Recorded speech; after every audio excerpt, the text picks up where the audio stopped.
We did. I did, in fact, verify that this is episode 12, correct? Sure. Yep. Episode 472. We're actually getting there in terms of like all the shows and stuff. We're getting to that. The full we're network. getting to that point. So, here we are. This is episode 12 of CornStars, which is brought to you by BlackBoxCages.com. Check it out. Facebook, Instagram, all that good stuff. Use the code THN at checkout. Get a little bit shaved off the top with your order. Save some coin. And then the fine folks at Silent Hill Reptiles, Mindy and JT, awesome people with some awesome animals, doing some awesome stuff. This round, figured we'd start the new year off on the CS front with a bang, and it's myself, Justin Smith of Palmetto Coast Exotics, Chris Payne Chab of Badlands Herpetoculture, and our esteemed guest is Mr. Tony Dongarra of Tony D Reptiles. Yeah, super excited to have you on, Tony. When we started the show, we kind of had a list of a couple people we were going to reach out to, and yours was in the top. You're definitely a white whale to have on here for us, and we're very excited for the conversation that's going to follow. That might be a dubious distinction, but anyway, yes, I appreciate it. Awesome. Any updates on your end there, Chris? Anything? Mostly everything's still sleeping, which has been nice. I'm probably a week out from taking corns off the ice and giving them a couple weeks to warm up before I start putting them back in the racks. I reorganized my room, which was just absolutely cathartic. Me and Justin talked that day. It was like 12 hours of work, and so happy the way things are organized now. I've got so much better. The aesthetics of it are better. Everything's lined up, and just the ergonomics of it is much more palatable for me and my kid. My little 6-year-old getting in there and helping me. It's a lot easier for her to do that now. We're not working around things. Everything's right in front of us. Took some sacrifices. Had to get rid of a few animals. Had to get rid of a few of my painting projects. Few of my collectibles had to go, but that was okay because in the end, I think it's the result is going to help me sleep at night. But other than that, everything's growing and doing well. Justin, any updates on your collection right now? No, I mean I'm gonna start warming stuff up probably around Valentine's Day. I got that breeding colony of rats, so I'm hoping I'll have a little more sort of feeders and stuff ready to go sort of ahead of time. get some of those females that I got planned to pair up sort of on food and going, and that's about it really. Nothing new. Been working on those crepe myrtle perches. Yeah, those are great. Gotta go get some more hardware for those this weekend. We have the raffle for Slate Reed coming up. First of the month is when I'm planning to drop that. I have a solid probably 95% of it ready to go and handled. Mike Stefani's putting up a Mertens monitor, which is just insane. Yeah, because that's a dream species for a lot of people. So I thought that was really cool. Yeah. There's going to be some sort of caveats with that in terms of making sure it's going to someone who is equipped to handle, keeping something like that. You got a really nice gargoyle gecko up there. I've got that horrible cow king from Jason that I can't wait to get out of my house. Beautiful snake, though. He's okay. He's foul disposition. Oh, he's horrible. He's a little demon, yeah. Jake's putting up his trio of thorn scrubs.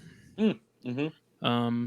The cave geckos that I've got. There's a ton of stuff. There's some original art. So Jeff Frederick did a really nice rhino rat snake painting. Casey Rasmussen at Cold Blood Studio did a really nice etch, like pencil drawing of a copperhead, which is really nice. So there's all kinds of cool stuff. There's some BlackBox stuff in there, and yeah, I can't list it all off. I pretty much did them A through Z, like raffle A, B, yes, them listed that way. And I mean, I hit Z, and I could probably add some more stuff to it if I wanted to. I don't know if I will or not, but that's awesome. It's people came out of the woodwork, man. It's good. And remind everybody what the money's going to for the auction. Yeah, so our friend Ryan Reed, who lives up up the coast from Jake and I. His little boy was diagnosed with a really rare form of muscular dystrophy recently. And they're having to go to Duke because that's where the next closest specialist is. Yeah. I guess MUSC, which is like a major hospital in Charleston, doesn't have that specialist, which would be the only one they don't have. So they're going to Duke. And so, when he told me about it, or they were waiting for sort of results to figure out exactly what was going on. As soon as he said he hinted that it might be something like that, I was like, we're going to get a raffle together and get some money raised for him. And even if it just helps with travel expenses and stuff, Absolutely. Yeah. Whatever. I think it's just, when something like that happens, every little bit helps. Yeah. Absolutely.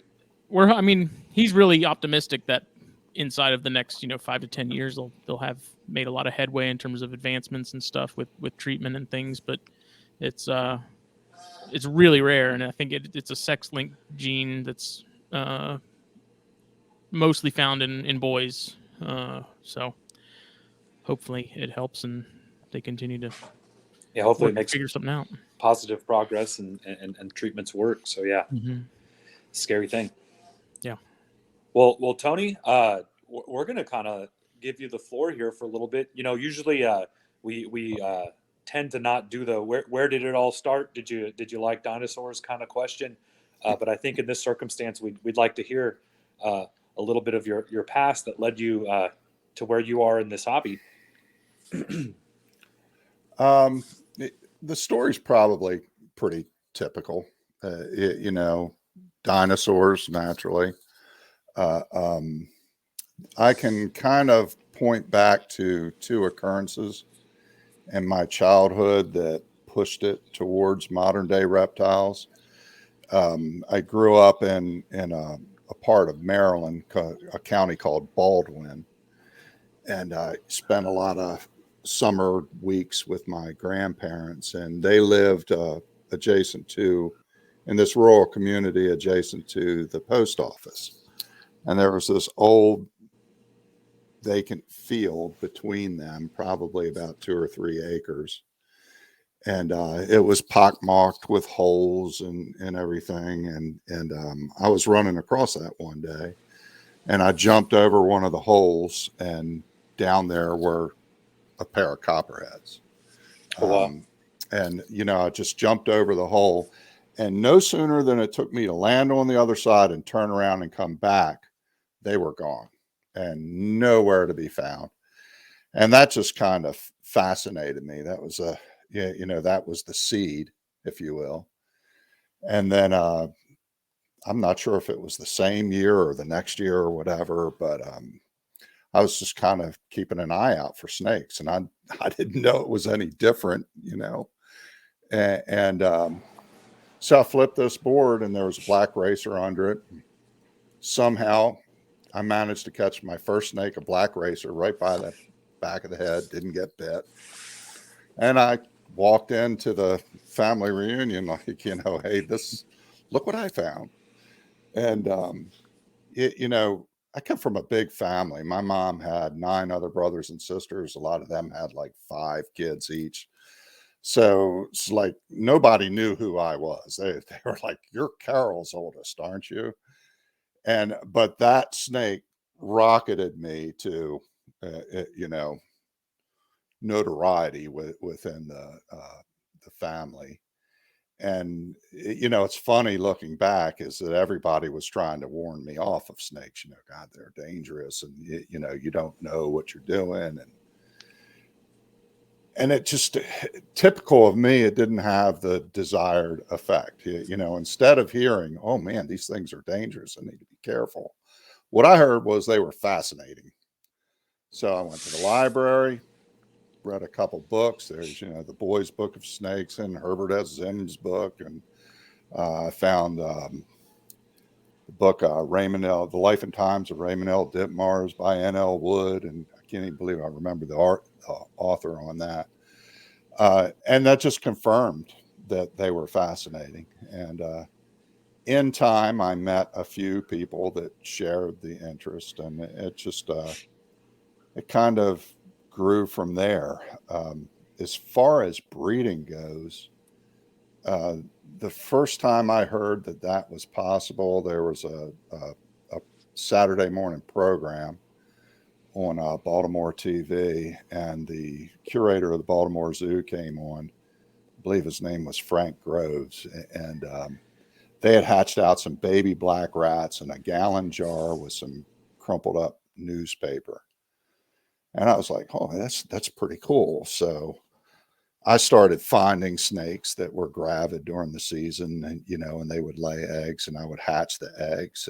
And I would say I was in my 20s when I was doing that, but I had no clue that anybody would be interested in purchasing or acquiring a baby snake and everything. So I just would take them back to where I found the parent, and let them go. And eventually I met a guy when I was in the Navy, and he was aware that there was a big herpetocultural community. And I just kind of got sucked in from there. Once you kind of join that group, you start making friends in the circle. It really enthralls you. It traps you in it, and it quickly becomes a lifelong passion. Well, the funny thing is, the key word there is passion. You see a lot of people going through life. They might be excited about their sports teams or whatever, their cars, but herpers generally are very, very passionate about their animals, and so it's a very attractive aspect of the community. I think it can probably go wrong at times, but generally speaking, it's a great group of individuals, and some of my very dearest friends are herpers. Most of them, as a matter of fact. Yeah, absolutely. I think we all share that same kind of experience. We because we have that, like you said, passion. Some of your best friends become the people that share it in similar ways as you do. Whether it be the herping and sometimes it's in different ways, differentiated ways, but yet we still have that same kind of entrapment into it. Different species and such. That's awesome, man. I love that. That's one of the things that you're obviously it sounds like you're still love that part of it. That's great. Yeah. So obviously we'll get into some of the specific stuff you worked with corn wise, but what was it that drew you to corns? I mean, that's something you're definitely well known for.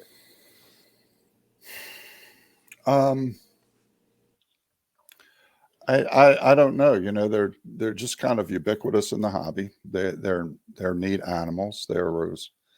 I grew up in Maryland and Delaware area, so there were a few to be found in Delaware, but there were far and few between. So when I traveled south for the first time in the North Carolina, South Carolina area, finding a corn snake was your target. That's what you wanted to see. And I don't know. I've been told that I'm dangerously old fashioned. I still like the stuff that I coveted as a kid flipping through Conant's Field Guide. Absolutely. Yeah. So corn snakes, the eastern rat snake is still cool to me. Black rat snake, whatever you want to call it. Coastal plains milk snakes, eastern king snakes, the Florida king snake complex. All that variety that was around me is primarily what I like. And it's of course grown. I've got a great appreciation for the snakes of West Texas.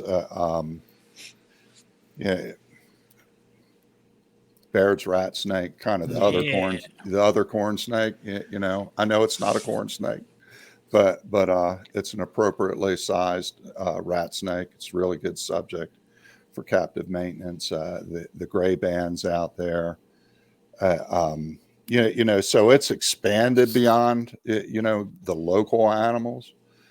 But I think those local animals that I've spent my childhood chasing and dreaming about still hold the special place. I think it's a big nostalgia thing for me, at least. Like I as I've gotten older, I've come to really appreciate the native stuff we have a Mhm. lot, because I also try to look at it from the perspective of like, yeah, maybe it's just a black racer or a copperhead or something, but there's someone across the world that would kill to see that. Yeah. Yeah. Oh yeah. And find that. Absolutely. So like that gives me a much deeper appreciation for what we have, and like especially corns and locality corns and things like that. I love the fact of, because I'm like 30 minutes from the Okeechobee Hunt Club area property.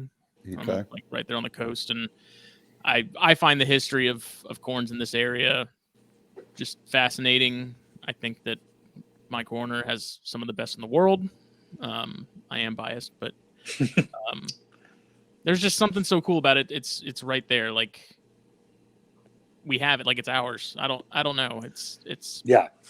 it's really hard to explain, but there's just It's a wholesomeness to it that I like. hey, Okeechobee is almost like ground zero for the culture.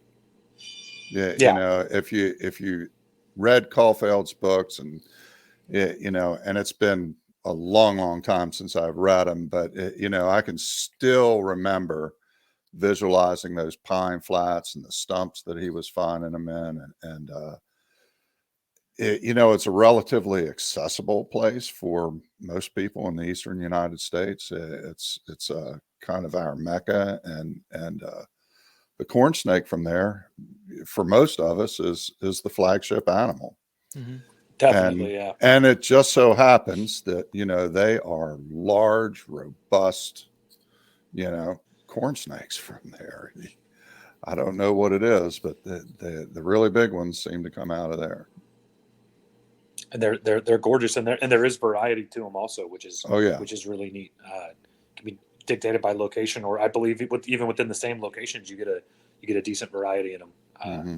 It's pretty amazing. So being at that in that kind of Okeechobee realm, what kind of localities or morphs? I know you're working with some of the Red Zepp stuff, but Mm-hmm. I'd love to hear more about the Okeechobee or the Carolina region animals, corn wise. Okay. I haven't worked with too many of the Mid-Atlantic localities. There was a period of time I had some from Bedford County, Virginia, Okay. that were very, very nice looking animals. They kind of had maybe a little brownish gray ground color and a nice terracotta orange blotch to them. They were very, very distinctive, reminiscent of milk snakes almost. Mm-hmm. And I really liked them, but at the time you couldn't move them. And right now, Michael Kuhn's got and has started at least a line of North Carolina mountain corns.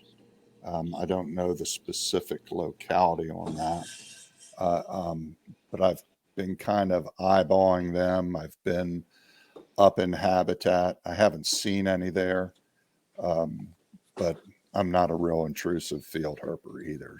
So I just kind of walk around. If I see one, great. If not,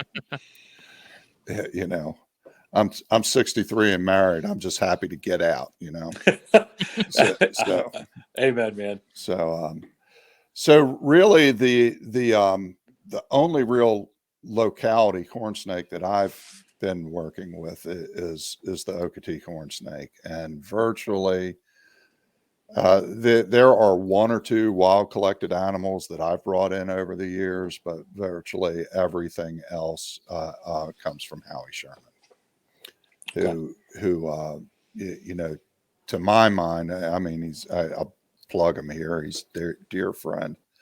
But he probably has one of the best, most diverse pedigrees, going back to animals that were personally collected by him. So, when you have one person between you and the founder stock, you have a lot of confidence in the locality of that animal, despite the fact that it's been generations line bred. Yeah, but that's kind of that specialty line bred within a locality. At what Mm-hmm. point does it kind of start to evolve out of whatever it necessarily had been before, and I think you've which is pretty special actually. Well, there's room for a lot. You know, I've often referred to this as unnatural selection. You know, so the average baby Okatee that I produce is going to be a 10 out in the field. Yeah. From my perspective, what my aesthetics are. Somebody else might have a different set of aesthetics. You know, Howie's line tends to be, you know, really broad borders. The best of them he calls Bengal because they even look like orange or red and black stripes on the back third of the animal. But the ground color and the blotch color are very close. My preference is a little bit more contrast between the ground color and the blotch color. So, you know, what I want to see is red, black, deep orange, something to that effect. I'm a contrast freak, if you would. Contrast is it's polarizing. Some people really like contrast. Some people really like bright color. And you can almost go, person per person, and ask, and it's kind of funny how polarizing that is in this hobby. Whether it's lizards or carpet pythons or even green tree pythons. Some people just absolutely love these neon green ones, and some love that heavy pattern deeper, contrast. You know, and we can even be conflicted in our own aesthetics because I say that, but one of my favorite snakes is the Baird's rat snake. As it should be. And that animal, you know, very little contrast. Yes. As a matter of fact, the best ones don't have any. Right. You know? So, there can be a discrepancy there. That's pretty funny. Yeah, the Bairds they're special. I have some Mexican Bairds from Jerry Salmon, and they're from the, I believe, Fort Worth, Dallas Fort Worth and San Antonio lines mixed together, and they're kind of neat because as they've aged, you know, they kind of hit that 1.5 year mark where I don't find them particularly pretty, but you know, as babies, they had this really neat contrast to them where I was like, oh, this kind of looks like a thorn scrub or an emery eye, which is one of my favorites. But then I know that as an adult, as it gets that that carroty yellow orange kind of mix and that neat gray dull head, I look forward to that. It's definitely a neat animal, but I've almost pulled the trigger on getting them several times, but I'm always cage space is at a premium. Yeah, of course. And you know, just good, well-bred West Texas variety is hands down to me is the one to have. It's not as rare, but no, and you know they're extremely variable over here. Well, no, not over here, but more west, of course. Right. We've seen some that are almost jet black and as adults, and I sent Justin one from the Davis Mountains up in the Olympia Canyon area that I caught a year or so ago, and it's very, very different looking than a lot of the Loma Alta stuff, which has that high sharp. Yeah, it's like the opposite. Look. Yeah. So it's neat. You can, again, we said an animal with very little contrast, but yet look how much variability we can see just in that individual species, which is, again, could probably go on talking about for a long time. It's another fun thing. You know, I definitely want to get into some of the specific lines that you're working with corns and some of the obsoleta. But before we hit that, as far as your keeping, what would you say your normal style of keeping is? Yeah, geez, I really don't have a normal style. Most of my animals are in tubs. Sure. Yeah. So I would like to keep them differently, but there's a time requirement to that. Of course. So you end up making some compromises, and I think we all regardless of how you keep your animals and everything, it's we all do a little bit of internal rationalization about it. To me, what's most important is that the essentials are met. Yes. You know, that the cage is clean, spot clean, you know, regularly, that there's always, of course, this changes some species. You don't keep water with them all the time, but you know, that there's always fresh water in there, that there's appropriate hides, that you're paying attention to what is going on with that animal, and make adjustments as necessary. And I do try to give them as much room as possible. Most of my animals, other than you know, grow ups or my coastal plains, are in V70s. Oh, awesome. So and a lot of times what I will do is I don't keep every snake has its own cage. Yeah. But they don't spend all their time in that cage. Sure. You know, so generally my collection is one male or one female per male, because I just don't have the bandwidth of keeping up on who bred with who and how many times they've been in there. And it's also, the more males you have with mixed genetics, the more potential product. Yeah. Well, the more potential projects you can have. Absolutely. Yeah. You know, so you might not produce them all one year, but you can produce half this year and half next year, and you can kind of retool on the fly, if you will. But what I like to do is move those animals, that pair, around. I'll move the female into the male's cage, the male into the female's cage. I'll leave them together for a period of time. And I do like to change things up, put some enrichment in there. For me, it's generally just sticks and branches from the yard and everything. I know a lot of people are hesitant to do that, but I've never really had a problem associated with doing it. You know, particularly when an animal's getting ready to shed, throwing something in there so it's a little bit more rough to facilitate the shedding. Putting a moist paper towel in the hide when they're doing it. So it's a pretty active thing. You know, I have about, I think it's 54 adults right now. Oh, wow. So yeah, you know, it's for non-herpers are like, holy hell, he's got 54 snakes. But for the really serious people, they're like, wow, this guy's chump change, you know. But I can go out there every evening and check each one of those cages and just spend 30 seconds in that cage you know, at a minimum, and see what's going on. I can spot clean the cage. I can, yeah, I can dump a water ball and wipe it out and fill it back up. I can throw a moistened paper towel in the hide, you know.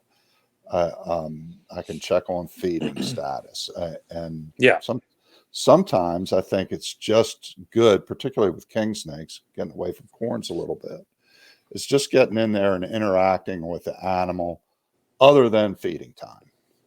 Yes. Yeah. Yeah, you know, so that they are not associating you pulling that cage open with it's feeding time and they're coming up, because then that kind of sets up a pretty bad potential for a bad relationship with the animal, you know. I have a lot of Pituophis, and I mirror that There you go. sentiment quite a bit. They're a very hungry, high metabolism, Yep. happy to come flying out genus. And yeah, I definitely spend more time with those animals than a lot of my, you know, like rat snakes. Usually rat snakes don't do that. Most of my obsoleta stuff doesn't. A lot of my obsoleta stuff is just curious. Corn snakes sometimes are just completely indifferent to whether you're looking at them or not. Right. Yeah. Right. They're kind of just like, nah, yeah. But yeah, that's a good point you make with your king snakes. So a lot of your Getula stuff, and then even into your Mexicana complex animals, have such a strong feeding response. Yeah. that's a good idea. Yeah. Hey, I even have my my gray bands come out after me. almost Gray every bands can be hungry. Yeah. and it's funny because for years when I lived in Virginia, I could never do anything with gray bands, and it was evidently an environmental factor that I wasn't accounting for. Because once I moved to North Carolina, and the conditions in my room really had not changed, but they became almost as easy as corn snakes for me. So, which is a nice development. Yeah. I have quite a few alternative. I may have more alternative than I do corn snakes. I'm not sure. I'm scared to count. And mine, once they get past that kind of silly baby thing where they don't want to eat. Well, they want to eat. They The just headache don't phase. wanna eat. Yeah. The headache phase. They just don't want to eat what you want to give them. Once they usually start eating, man, mine have been just gangbusters, bulletproof. I've got one holdout to go. One of them that is not eating yet, and I could probably turn them around a little bit quicker if I used lizards, but my experience with coastals makes me not want to do that. So, yeah, coastals. That's another. We might jump into them a little bit later. That's another very interesting, complex species, kind of on its own. They have a lot of neat little things about them that I don't think they're very well represented in the hobby, but I think it's an animal that, as time goes, could. Wrapping up on care. Do you have? I hate to say a breeding routine. We all kind of probably follow very similar things.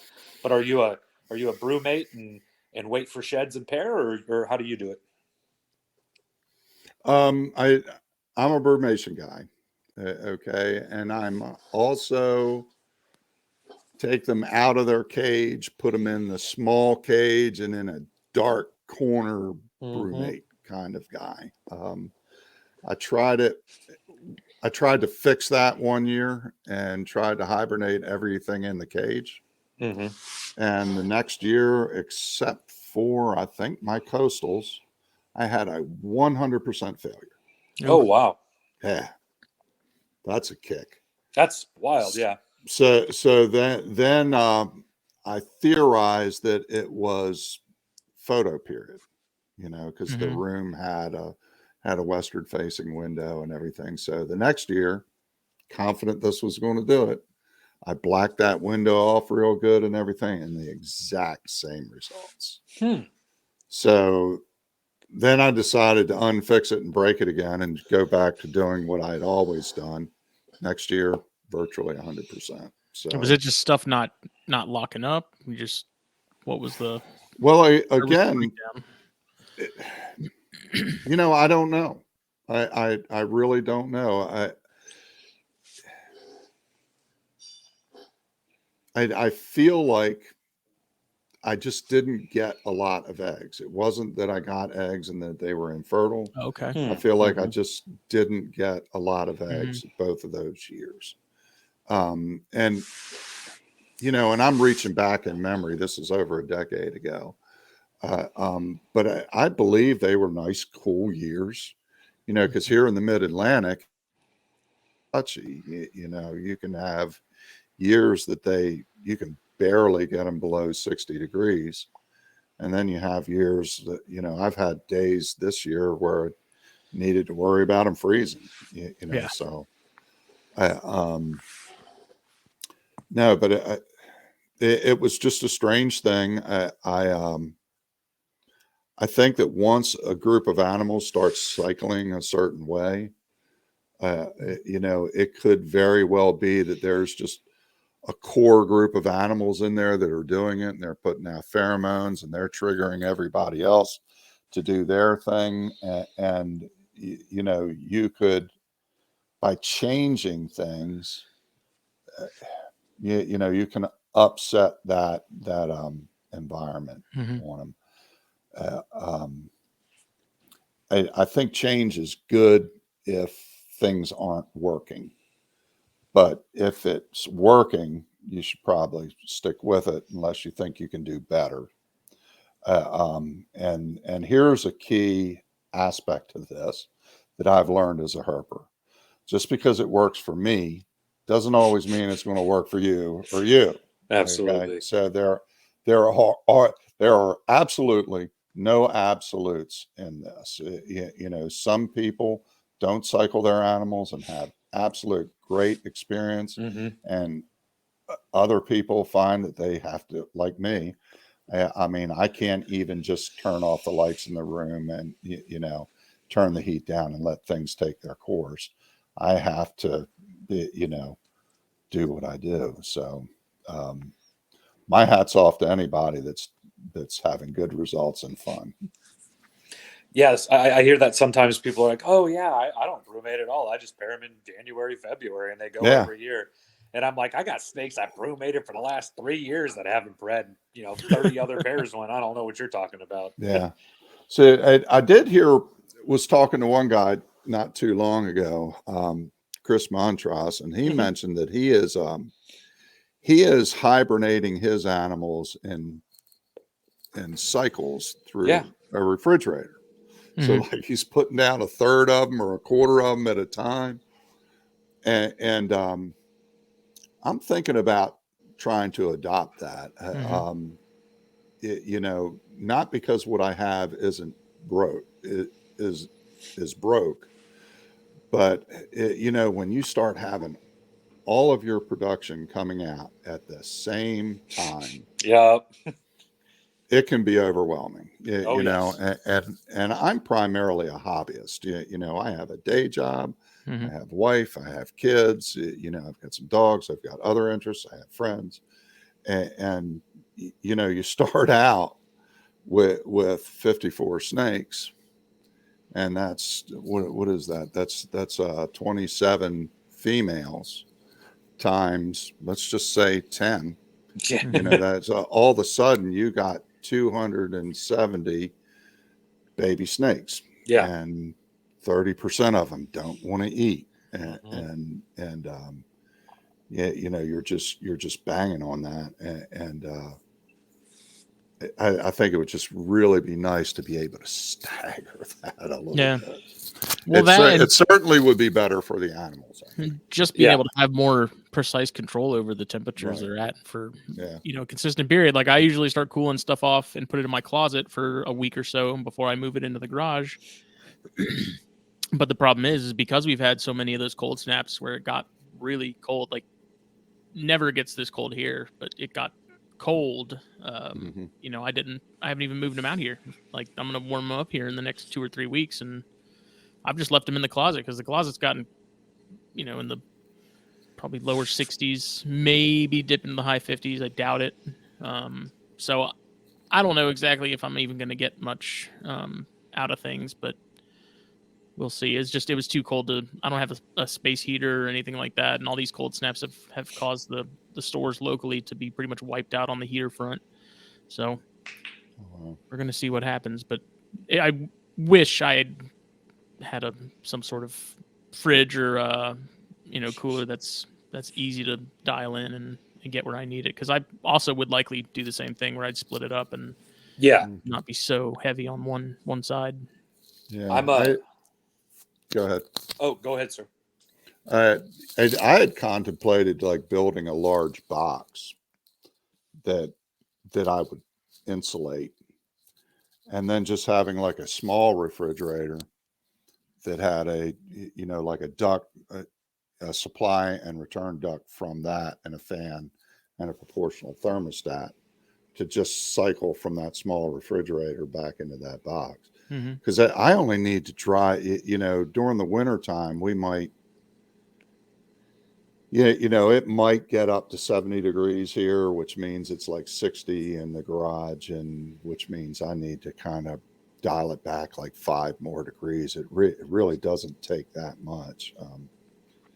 And this is the first year hibernating at this location. So far, temperatures have been pretty good, not doing anything. So and I have them up against a brick wall. So when we have those real cold days, it will get down very cold there, but it takes like 48 hours to do it because of the thermal mass of the wall. So, and same thing when it warms up. You know, if it jumps from 40 one day to 70 the next day, that wall is drawing the heat at that point. So it's pretty good little system so far. Yeah. See, it was 92 here last week. Oh wow! So- It was 70 here yesterday, give or take. So I have a closet that has one of those huge rolling air conditioning systems. And so Okay. this year I did split up my timing. So most of my Pituophis and all of my Pantherophis are cooling in my closet here, which stays about 56 to 59 with that air conditioning system. But I've already started dialing back the AC to start warming up. And then the rest of my collection is at John Lassiter's house, where he's at 55 degrees for 4.5 months. So all my wow. Alterna and Leonis and my Northern Pines are over there. And they'll actually come out. He starts warming stuff up kind of mid-late March. So I've got stuff coming out soon, and hopefully that'll kind of split me up. Also, those are kind of the more difficult feeders, Yeah. which I'll get to spend a little bit more time. Hopefully everything I get out first will be eating. But last year I for me it was a big year, about 130 babies, 120, 130, and I average about 50, 60 geckos a year, and I was overwhelmed with everything at once, it was very stressful. So I get that idea of wanting to split it up, and we've talked with Chris Montross before. He's a good friend and a kind of family member with the Herpetoculture Network, and anybody that's going to have a collection on that size, especially you with 54 adults, that's a lot of potential babies. Splitting it up sounds like a very, very smart way to spend that time. Yeah, at very least, if I get some of the more difficult stuff to pop out earlier, because it's one thing to handle a couple hundred baby corn snakes. Sure. But try throwing 50 Alterna into the mix, and you may as well have 1,000. Yeah. No, thank you. So between Leonis and Alterna last year, my first year producing a large number of them, I had produced Alterna before. I had my last Leonis, that little male. He finally started eating that little dude. He was boiled with gecko skin, and then he wouldn't eat the next time. And then he boiled with rubbed in dirt, and then he wouldn't eat for 3 weeks. And then finally, now he's just crushing frozen thawed. But there's always one or two. It's always going to happen.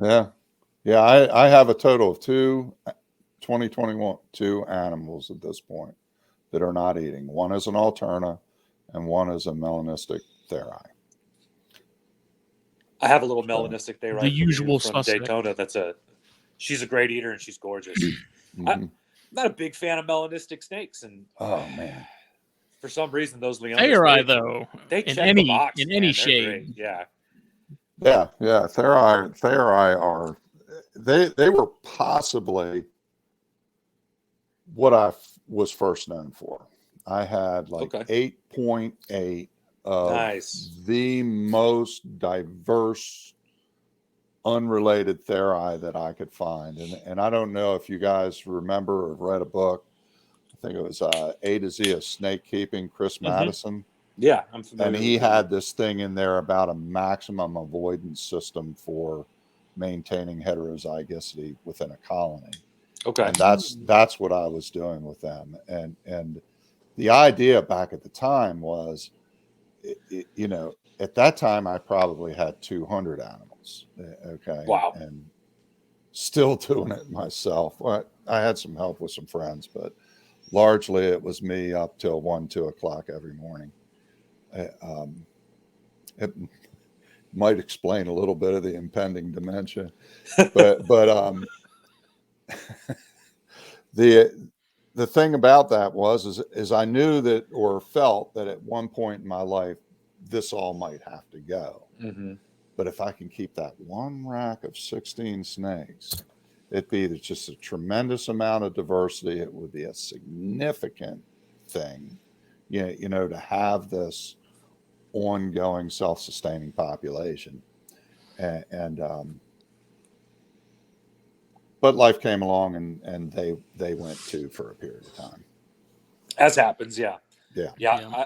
I've got 8, I think, going this year, 4.4, all traceable lineage, all the way back to as far as we can go. And Leonis have really, really hit a special spot in my collection and in my life. And knowing John Lasseter has been a big bonus on that. Hearing, I mean, he'll sit and talk about the history of these animals for hours. Yeah.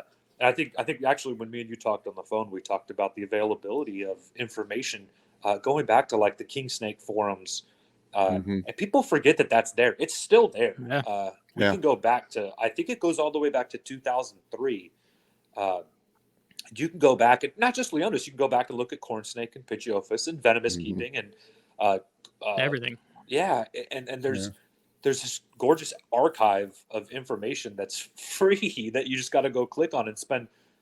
It's not a Facebook scrolly page with all of your wonderful social media, but it's there and it exists, and it often forgotten, and it shouldn't be. People need to reach into those coffers a little more and kind of remember that stuff. Yeah, it was a pretty good format.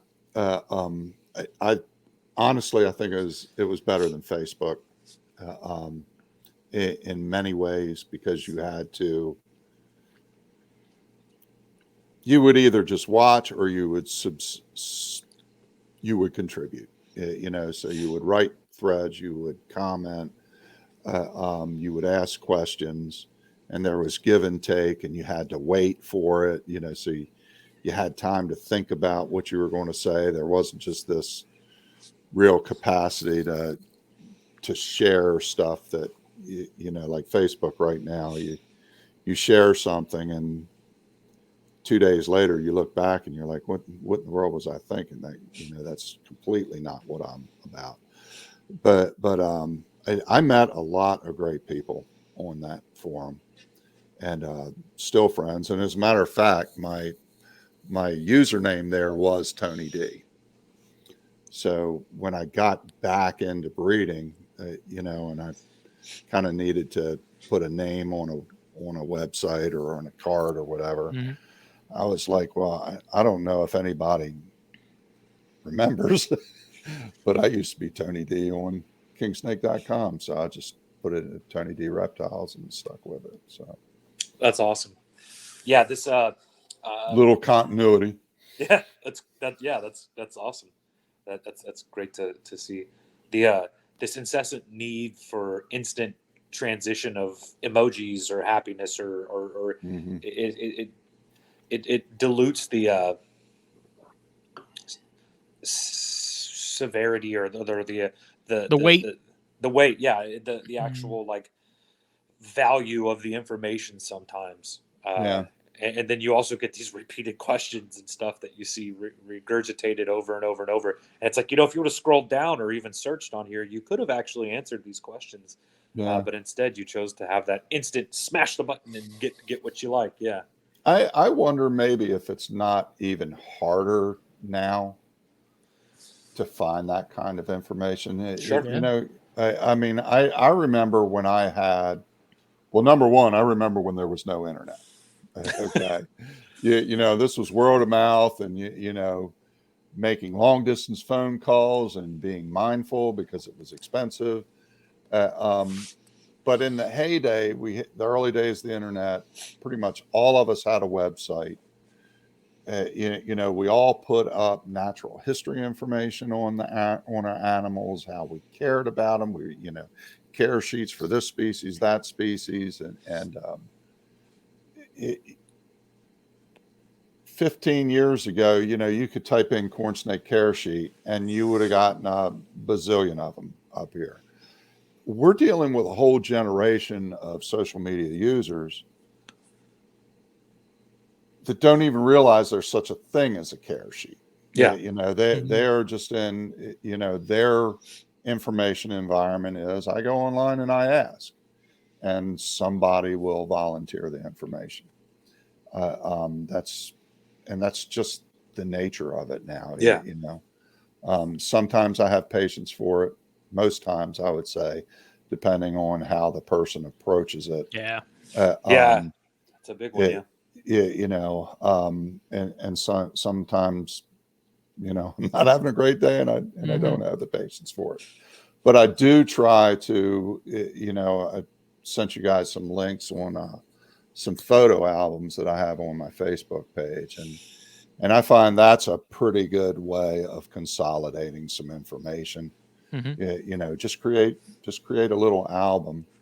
And then when I get those questions, I just go and I open up the link and I put it in there and say, here, I've got some information here, and keeps it pretty straight. And if I need to improve it, update it, or whatever, it's relatively easy to edit. So absolutely, I'm trying to use that page more like a website, than a social media site.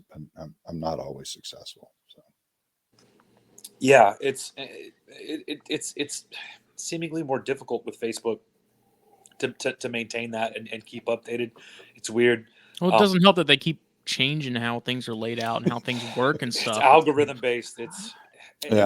What gets me is, like you said, if somebody posts a question, let's say somebody's sincere about asking a question about corn snake care on one of these large corn snake forums, we would call them, on Facebook, and there's 15,000 people on that page. The water's going to be so diluted with people that are going to speak with such religious fact about what you need to do. You need to have a 55-gallon with UV and bioactive setup, which of course, more power to the people that are keeping like that. I have utmost respect for it. I have nothing against it. Make sure you're within your biosphere, you're maintaining cleanliness, because that is still a thing. You still need to keep your animals clean and well fed.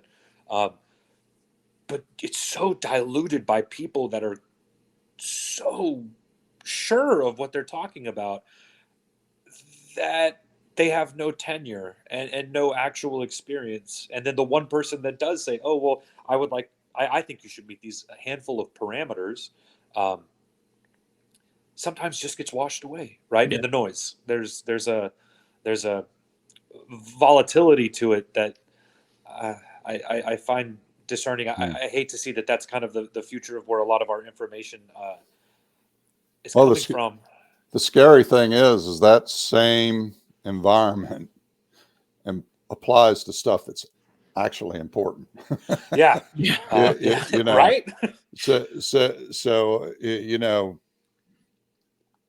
I want people to be successful keeping their pets. Pets are important to people. They make us happy. They give us purpose.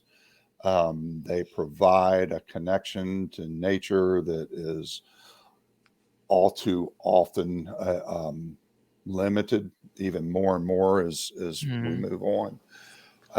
So they're very important to people, but I do try to keep in perspective that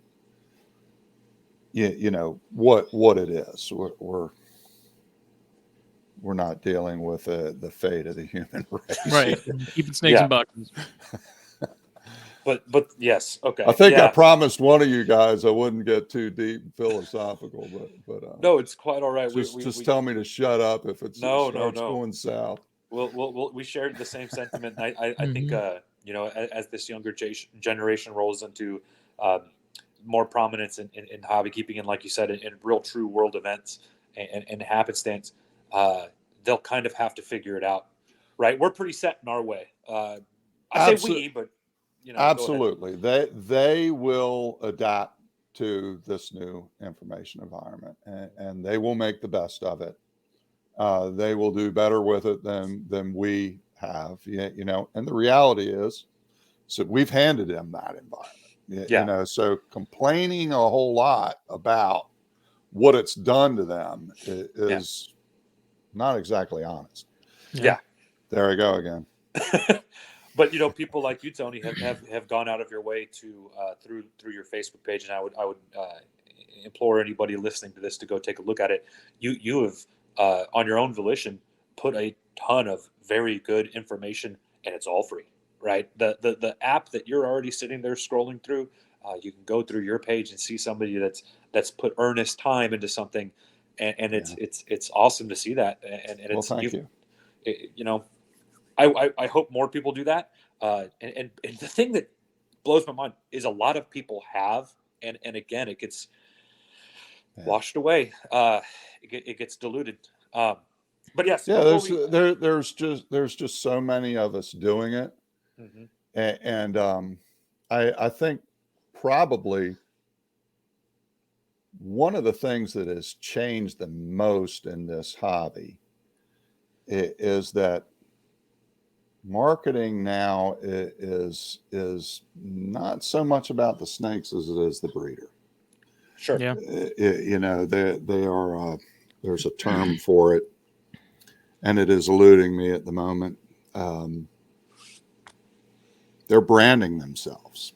You know, so you don't buy a corn snake. You bought a South Mountain corn snake, or you know, or some other name. I got it from this guy, and he's always on YouTube, or you know, that plays a big role in it, and unfortunately, I think on social media, certainty carries better than being introspective. You know, Sure. Absolutely. people, you know, they exist in a very fast information environment, you know, and they want to get online and they want to hear the answer.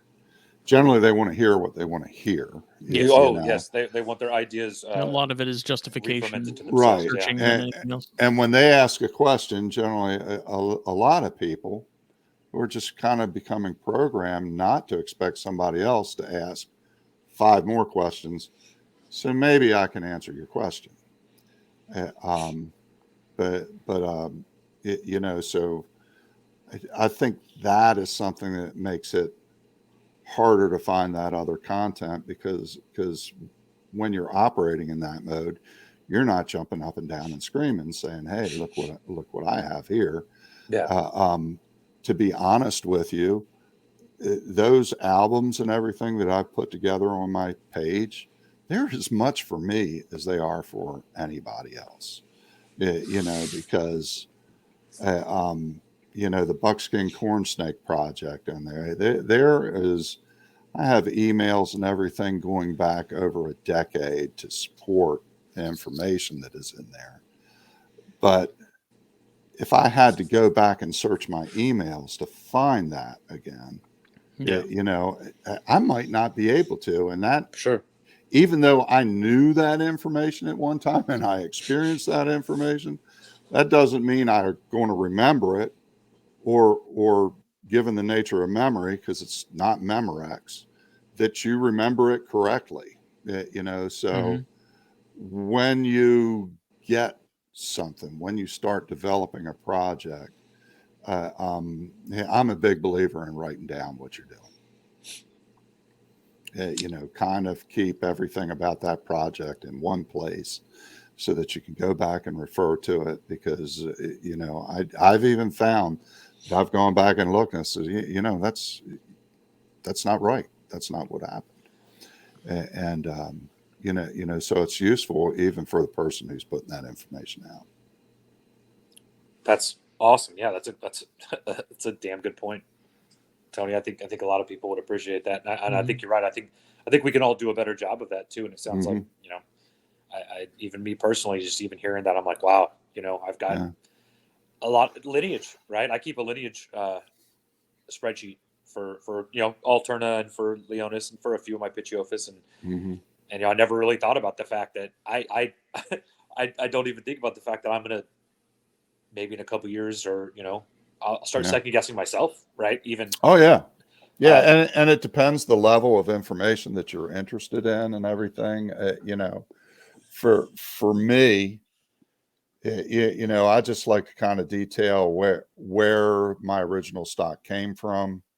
You know, I'm kind of a big believer in outcrossing.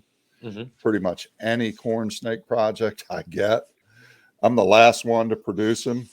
You know, because my first thing is I'll buy one of the morphs, I'll breed it to one of Howie's Oketees, get some hets, double hets, triple hets, whatever, and then bring it back, because I want that robustness. But where I got the 2 animals to get, you know, to get to, how did I get these really nice orange corns I have, or how did I produce these really nice ultra males that I have right now. Right now, I know it because it's happened in the last couple of years. I know who I got what animals from. But 10 years from now, when that project is really refined, I might not remember. Yeah, and that's, I mean, we've talked about that, I think, in the past with line related stuff, is like keeping track of that information is important. And I mean, keeping green trees and stuff, that is one corner of the hobby that is very good about tracking that information and keeping it on hand. So I've wanted to take that and sort of bring it to corns and other stuff, even if it's just, you know, like family tree type diagrams, because I think there's a lot to be said for using that. I mean, especially if you're focused on a particular sort of line or project, you know, long term, to have that information. Once you get to a point, yeah, you're going to lose track of, you know, animals and what was what and things like that. So I think it definitely comes in handy, and it doesn't have to be anything super fancy. It doesn't have to be a, you know, laid out tree with pictures and everything like that. But any information is good, and that's something I've been wanting to get better at. I was thinking about it last night, actually, because I just got the Old World Rat Snakes book from Claus. And I want to start taking notes of things that I read that stand out to me. And even if it's like stuff that's not even necessarily together, you know, be it about the, you know, the percentum rats that I just got and some other stuff, like just having something where I'm reading that in a book and I think, you know, that's interesting. I can apply that to what I'm doing. And even if it's just a couple lines, and maybe just a page number of that book or something, just something to keep track of that kind of stuff. Because there's a ton of information floating around, and to be able to sort of pick what stands out to you as helpful, I think, you know, it can make a difference at some point. Absolutely.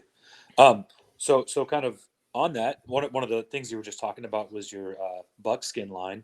One of the things that really shines on us is, you know, we're kind of both locality, morph, line bred. We kind of all, me and Justin specifically, and many others that listen, like all of that, right? I have different facets within my own personal collection that reflect all of those things, but nothing takes as much time as a project that is actually derivative of genetic morphs. That's a line bred project, specifically one that may have locality ties or may not. So could you kind of go into a little depth on the buckskins? Because that is that, which is amazing. Yeah. So initially what got me into the buckskin was interest in another project, which is the buff trait. So, you know, I actually got that animal. I bought some snakes from Don. This was when I was getting back into it, and he had like a buy two, get one free or 50% deal or whatever. And so I said, well, throw in a pair of those buff corns. I want to see what that's about, you know. So I get it, and this is just they are just like the most nondescript animal that you ever want to see. I'm looking at it. I don't really see a morph at all. Yeah, you know what I'm seeing is within normal range of phenotypic expression. Yeah, you know, so it's different, but not unexpected. I guess is the way I want to say it. And but anyway, I was raising this thing up, and I noticed that there was kind of like a high yellow tone to this animal and everything. And I was like, well, you know, that might really make a buckskin Okatee shine. Okay. So that's when I got my original male buckskin from Don. Okay. And I bred him to that buff female. And that first year I produced 20 babies, and I got one that had the desired phenotype that took the buckskin pattern, you know, the nice Okatee pattern, and looked like it was going to be a buckskin, but was also obviously different from the rest, and was a so he was a buff buckskin. So that original I'm diverging a little bit here, but that original buff also happened to be het motley and het for albino. And one thing that I've come to believe about buff, at least, is that there is some tie to motley, because every really nice buff I hold back ends up being het for motley. Okay. Every one without fail. So, but anyway, and I'm doing this little project, and a friend of mine, Ralph Mills, posts this picture of this buckskin that he has, and it kind of has a higher contrast, more gray pattern, less tan, and everything. And I was like, "Holy Lord, that's a beautiful snake!" So I called Ralph and talked to him about it, and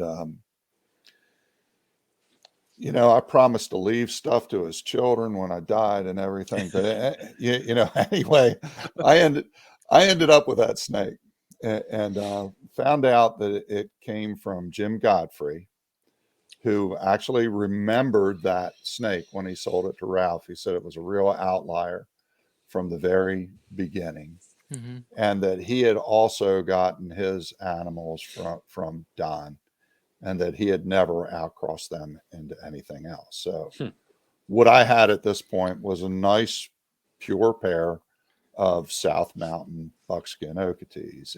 And when I had bought my male from Don, I asked him, and it was an open-ended question because I was going to get the snake regardless. But I said, look, are these line bred? Is this kind of like the reverse Okatee thing? The reverse Okeetees, the original ones from the Loves, didn't come from Okatee stock. They were just albino corn snakes that were selectively bred to have an Okatee-like pattern. When we started migrating the gene in, that's when we ended up with a fluorescent. But that's another story. But Don told me, says, no, this isn't a project like that. These are line bred from distinctive Okatee stocks, and of course this is going back well over a decade. So the assumption is that Jim got the same lineage that I did, but things change over the years and everything. So I no longer offer these as locality animals, but I treat the project as if it is, because I still do believe that it is. But that initial pair of snakes just probably produced the most stunning clutch of corn snakes I've ever produced. I mean, they were fabulous. And that really nice blue female that you see, that F1 female that I'm always posting pictures of. She's insane. She was, yeah. I mean, look, there are times, and she looks that way too. Yeah. Okay. I will confess, I edit my pictures a little bit, but that's because my phone doesn't capture the way they look. So sometimes I have to play with it. But there have been times that I pulled that cage out and I was like, yeah. And I was like, why is there an alternative in this cage? Yeah, no kidding. That it has that soft blue. Yeah. Specific to your kind of southern, your 277 Alternas. There's that color is special in snakes, right? There's not a lot of snakes that have that color. Well, blue is rare in nature anyway. Yeah. It really is. But anyway, and she doesn't always look that way. That's like right after a shed, and I'm assuming that as she gets older, she's going to lose a little bit of that sheen. But yeah, that's the original pair, the more standard buckskin. Sure. That I got directly from Don, and the other one that came from Don through Jim and Ralph Mills. So that female is something else, man. That's and that's not a good picture. Yeah. That is not a good picture. She was really, really a great looking snake. So this kind of soft gray blue, you know, this sheen that kind of, I shouldn't say sheen, this base color, is that just derivative of the buckskin line? Because that, it almost feels like that's now removed itself from buckskin. You know, Yeah, I can see that. I will be honest with you. I am amazed at the speed this project has come to fruition. You know, I was thinking it was going to take me 3 or 4 generations to reliably produce that, and really by the first generation, the babies out of that clutch had a good chance of looking like that. wow. So, and particularly the females, it seems to be sex linked on the females.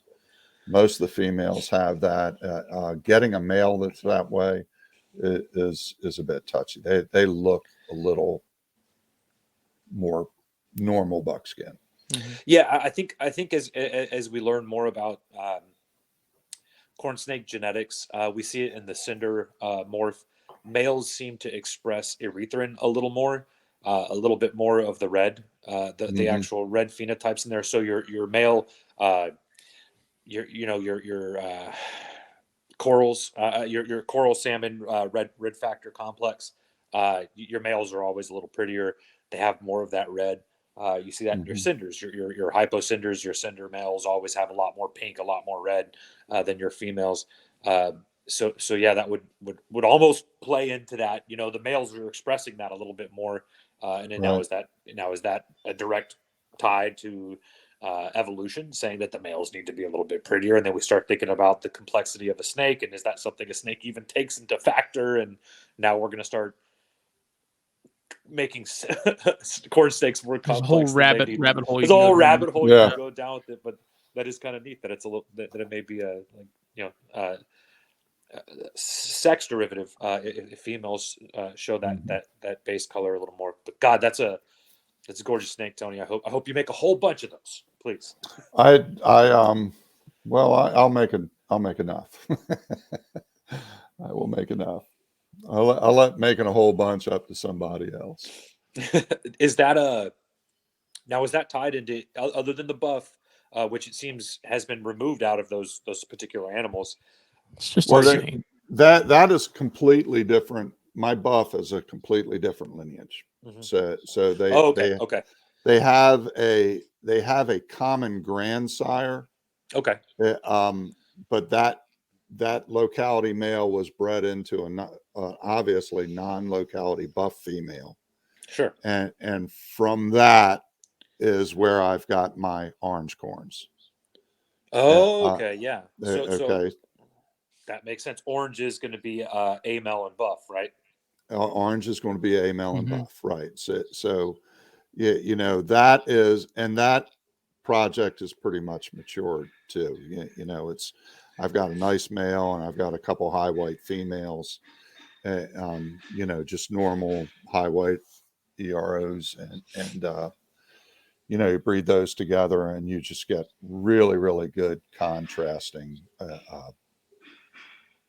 orange corns. And you know, I keep going back to Don here, but he had on his old website, he used to have some, he called them creamsicle oketees or whatever. So they were Mm-hmm.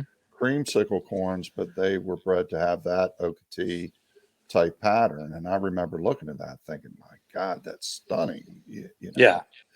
And then when and this was kind of what I was thinking with the buff, you know, when I ordered it, can I use that to make something that looks like a creamsicle, but you know, is a straight corn snake? Yeah. Mm-hmm.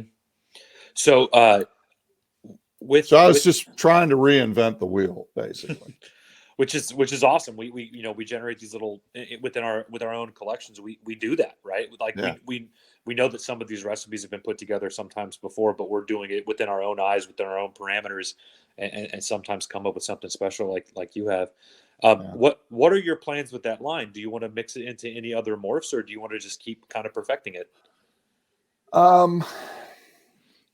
Honestly, I'm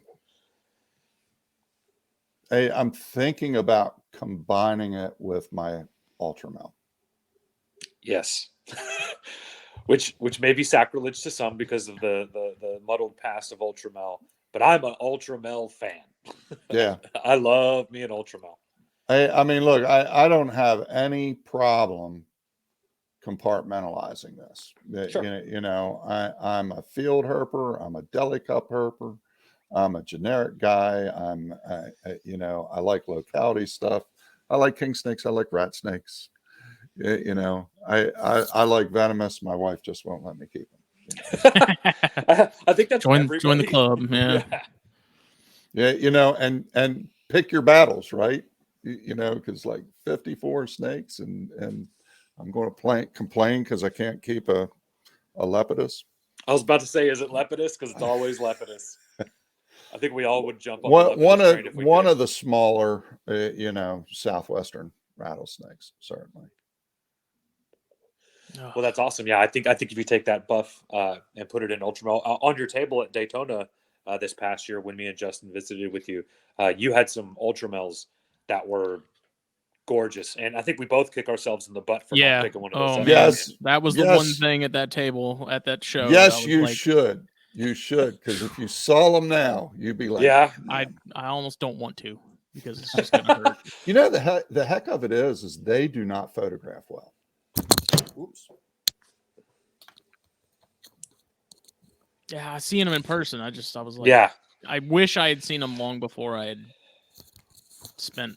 Sorry about that. We're having technical difficulties in Central North Carolina. You're quite all right. Yeah, those you had some stuff on your table. I got the Leonis girl from you and the Red Zep female from you. Okay. And I think walking away from your table and not, you had a pair of Sunkissed. One of them was a Sunkissed buff. Yeah. And then you had those Ultramels, and I am still why did I now see that one right there? That is a byproduct of the buckskin buff orange corn project, and I believe that one is buff, but that is a really, really neat looking snake. And you still have this one? I still have her. Good. Yeah. That's a gorgeous animal. One thing that I kind of parallel the look of that animal. I'm a big fan of the Miami Okides, which it's funny because we're referencing two localities and an animal that no longer holds any locality value to it, because you're not actually taking Okide animals and Miami animals and producing that. You're taking line bred animals that are Okide and line bred animals that have personified this Miami look, and you get that softness. But now you've done it with something that almost looks a little better. I hate to say one thing's better than another, but I love the look of the animal. I love that soft yellow around the neck. It's a really cool project to be doing and beautiful animals to be producing. Yeah. So you could have a whole show based on what a name means. Yeah, because is a Miami T an Okite that's been bred to look like a Miami, or is it a cross? Sure. Is an Okite a locality animal or not?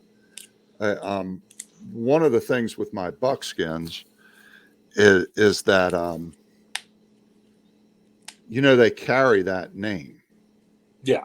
Okay. So whether you or not you say this is a Okite locality animal to people or not, a lot of people, when you tell them it's an Okite corn snake, are going to assume it is, or later on in the course of their ownership, when their knowledge of things learn, hope that it is, a locality animal. So as they learn more. So, that's why I'm treating that project. I believe it is one, but I'm continuing to treat it such that way. And I don't call them Okite localities. but I do call them Okatee, but I'm not calling my orange Okatees. You know, I'm not calling those ultra males Okatees. I don't call anything else Okatee unless I think it's an Okatee. Yeah, which I totally agree and back that statement. I think, you know, we've gotten to this point to where we have an Okatee locality and an Okatee phase, and now you've got people that just It's have a become slightly synonymous with normal. Yeah, almost right. Yeah. People will, again, we get back to these Facebook posts and these questions. Somebody will post an animal that's maybe an AML, and it's slightly high white, and the first thing that they regurgitate out of their mouth is, "Oh, this is my reverse Okatee," and it's like, well, there's a little bit more passion that went into the reverse Okatee. This was an actual line that was designed, I believe, by Kathy Love, Right. To specifically personify the look of a high black Okatee, but in an AML that, like you said, generated itself into the fluorescence, and so it at what point do we start drawing lines? And at the same time, it's like borders on states. Are we drawing lines over things that will just never actually matter? If I walk across the state border, do I know which state I'm in if I didn't have a map or a GPS, or a, you know, it's this grand idea, this hobby that we label things, and then And you know, to me, an Okatee corn snake is anything that comes from those lowlands of southeast South Carolina. You know, and to other people, it needed to come off the hunt club. Mm-hmm. Yeah, which is how I've always sort of looked at it.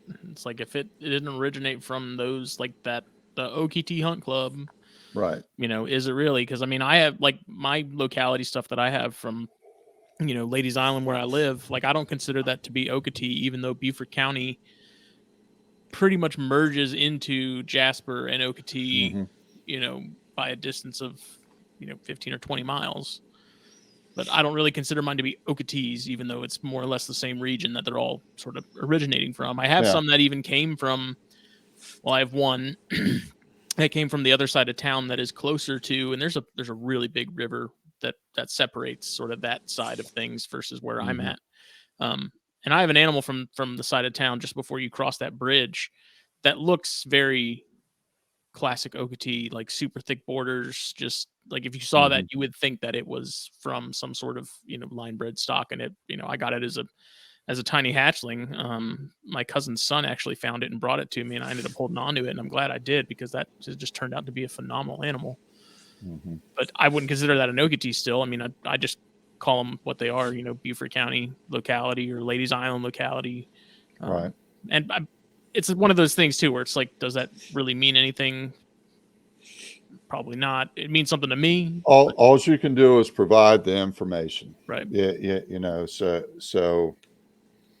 I think that, you know, and this is my bias. You know, everybody thinks they're normal. But I believe that the vast majority of people would call a corn snake in the immediate vicinity of the Okatee Hunt Club, they would call it an Okatee. And to be honest with you, yeah, I've never really asked anybody, you know, exactly what segment of road that you've caught it on. You know, you just. I mean, you're kind of splitting hairs at that point because if you go out there, it's like whether you're actually in that like Switzerland area where you're on that one road that had the hunt stuff versus being, you know, 10 or 15 miles to one side of that. Like they look fairly similar. You're really not going to see a huge difference. Like they're going to be nice looking regardless. Right. But you know, I don't think it's like Alterna and some of the other stuff that's much more hardcore in terms of that. Yeah. I was about to say an Alterna thing and be like, this totally, I agree with this completely until we start talking about Alterna. And then I want to know what rock it came off of. Yeah. Yeah. And well, you know, the thing with Alterna is back in the day, they weren't sure if they were dealing with one species or two. Sure. You know, and if what they were seeing was overlap and integration. So locality because of the paucity of specimens collected out there, locality breeding kind of became a method of inquiry. Sure. Yeah. Okay. It wasn't just a collection preference back in the day. It was like, well, we want to get animals from as close of a locality as we can, breed them together and see what they produce, you know. And so it was a learning process. And then it got weaponized. Yeah, you could say that. I You could say that, but you know, I don't really see the point in it, because I have some really nice East Anderson locale alterna from John Fraser. okay. They're, my God, they are marvelous animals, great feeders and everything. I have some West Langtree locality. Those are also Blairs, and I have pretty much a generic pair of alterna phase that come from the eastern part of the range. Mm-hmm. And I see no difference in sales. Yeah. Yeah. I had a bunch of generic alterna that were, you know, mixed locality stuff, and I don't think I've ever sold things as fast as I sold just alterna. Yeah. Don't know what they are. Yeah. Alterna, they're nice. You know? Yeah. Just nice standard alterna. I get just as much for them as locality Bairds and everything, or not Bears, locality Blairs. And you know, so I've just never really seen the need to weaponize stuff like that. Well, what was interesting as well is the fact that, like, the people that were coming to me to buy those, they just wanted a gray band. Mm-hmm. They weren't super hyper focused on localities and keeping things, you know, pure or whatever you want to call it. Like, they really liked alterna and they wanted one, but they also didn't want to shell out, you know, a ton of money for one that was super specific, Christmas Mountain stuff, whatever. Yeah. And it worked out, because it was like, look, I got to get rid of some stuff. I was very upfront of these are just alterna. I can tell you what the parents were, whether that means anything or not, or whether that locality is actually what was presented when the adults came in. Who knows? But I'm pretty much just labeling them as gray bands. Don't know anything else other than that. They're nice. I think one thing that you have to keep in mind is that we're all enthusiastic about reptiles and everything, but we're all also collectors. Yeah. And that has a broader connotation in that everybody that collects wants to have some kind of angle on their collection that is unique. Yes. You know, so saying that I have all the different localities of alterna, you know, from West Texas is similar to saying I have every morph of corn snake. Yeah, you know, it's you know, it's just a way of focusing your energies. You know, we all have a limited amount of time, limited amount of space to do things, and our brains look for some semblance of order. Sure. And that drives how we organize our collections. And hey, it's great. I love to look at other people's collections, you know. Isn't that so fun? Sometimes I get tired of looking at my own, you know. the little idiosyncrasies that everybody has within their own collections. Yeah, it's pretty neat. I have a large alternative collection, and all my stuff is very locality specific, down to cuts. And on some stuff I don't. Some, you know, I have some Christmas Mountain stuff. That's the Christmas Mountain you do. areas. Those are nice. They're going this year, and yes. they're gorgeous. Well, I'm hoping they go this year. Not right. There's no guarantees in breeding reptiles. But you know, I've got stuff down to the cut. I've got stuff that I found. It's one thing that I love about it. I sit on both sides of this fence. I have 5-gene corn snakes. I have Leachianus that are line bred specialty, or I have Leachianus geckos that are locality.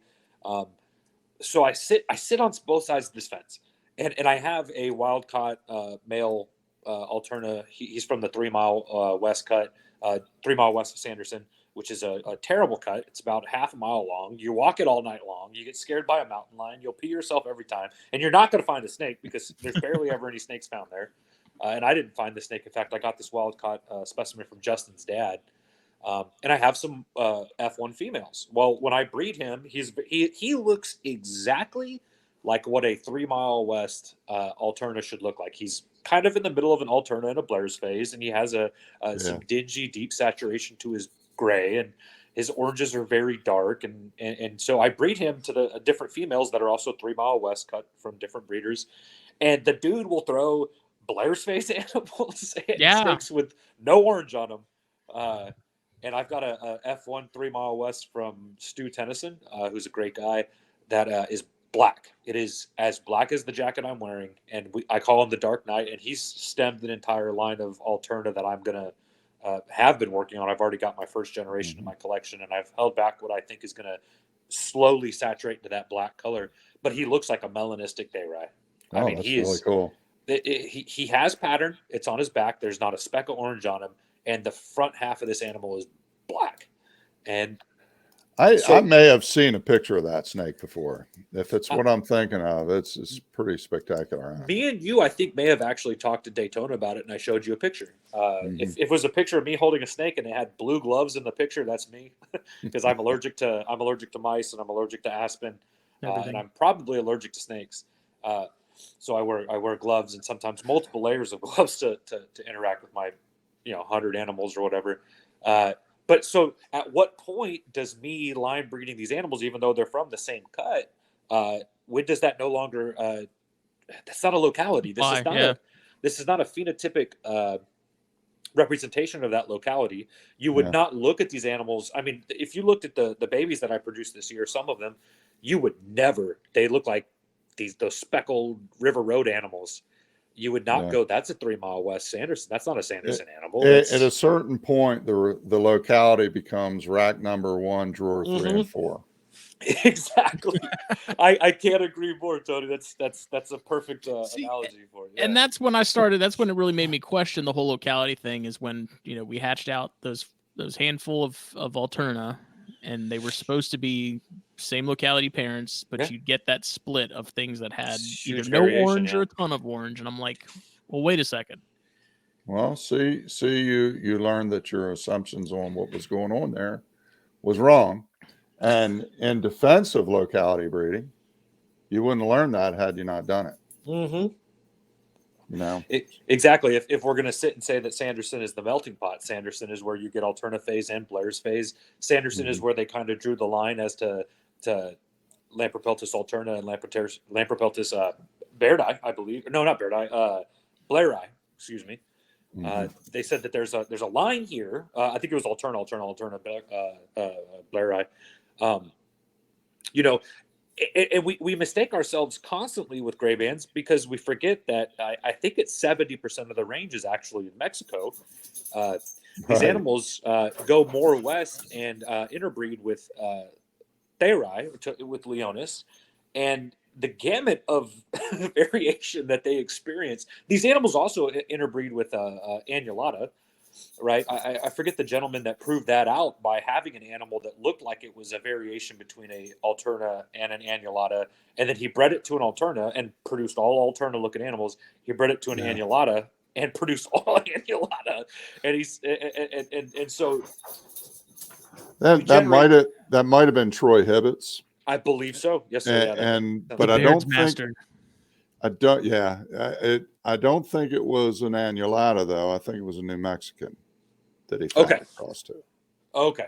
And you're right. If memory serves. Oh, you're right. That's I forget the Stellanops or something. Stellanops, yeah, that's right. I'm hesitant to say those words, for the public record. No, you're good. I'm the same way. You're right. Annulata cuts off somewhere in kind of my area, and then it goes to Stellanops. Right. It may have been lumped. Then we could also start getting into that whole taxonomy is fake. So are borders. And what is taxonomy when evolution is concerned, and what is Well, it's our mind trying to establish some kind of order on it, and there's validity, but as with the rest of life, there's a lot of gray. You know, exactly. This is not a black or white. There's a lot of grays there. Yeah. There's a lot of gray area in pretty much everything, and you know, taxonomy's not any different. I don't think. You know, these animals are a part of that environment. You know, they're a function of it. I believe that they, in my experience on the East Coast, they can even be very plastic within, you know, a human generation. The coast, just as an example, the coastal plains milk snakes that we used to find down in one of the around one of the local city parks down here. When the park was younger, a young forest, kind of growing back from when it was a field, you can walk through this forest and you can see the rows and the furrows and that are still there. But 30 years ago, the coastal plains that were there looked like a coastal plain. Now that forest is 30 years more mature, every tricolor you see coming out of there looks like a scarlet king. Okay, wow. Yeah, you know, so there were either two populations there, you know, and they've ebbed and flowed, or there's one population and it's extremely plastic. Wow. That's amazing to even think about. Yeah. Welcome to my mind. Good. So, you know, I want to derail this a little bit and kind of go down a track you just went, and you know, this is a corn snake show, and we're all proud and love our corn snakes. You know, I didn't even think about this. Could you tell us a little bit about coastal plain milks? I don't even know if anybody really talks too much about them. They seem pretty straightforward. I don't really know what the mystique is, to be perfectly honest. You know, to me, they were kind of the more rare snake that I saw in Conant's book. Yeah, you know, the one that begged the most questions. Yeah, you know, I only ever found one as a kid. Everything else I've have is, you know, captive bred by other people. I will say this: you can get them up to breeding size in 18 months, but that's exceptional, wow, even if you know what you're doing. Okay, so that's like you get the 1 in 4 that took baby pinks right out of the eggs, and there were no glitches, and you had good weather, and you stayed on top of it. You know, you might get it to go in 18 months. I've had them up to size that quick. Wow. But my general experience is, even with good care, you're looking at 4 years as a minimum. Okay. So that gets them up to size and gives them like a year at size. And then they seem to go more reliably, you know, during that 4th year. So you have that. And then you have these babies that are just very small. They're tiny. Yeah. There's ways to get them bigger, but you know, we can talk about that a little bit, but you know, they're generally too small to take a you know, even the smallest frozen thaw pink you've got. And so you have to do something else. And the quickest thing to do is to throw them a ground skink. Yeah. You know, you get a ground skink or 2 in them, you're going to get a shed or 2. And now they're big enough that you can start trying other stuff. The problem with that is that, you know, unlike Alterna that seem to switch from lizards to rodents relatively easily, once a coastal plains tastes a lizard, smells a lizard or whatever, it's like imprinting on it. Oof. And that's what it wants, you know. And I was talking to Carl Bartlett about this. He's Mr. Coastal Plains in my opinion. And Carl said I was voicing that, and he said, "Yeah, a coastal should never meet a lizard. Oh, okay. If it never meets a lizard, the better."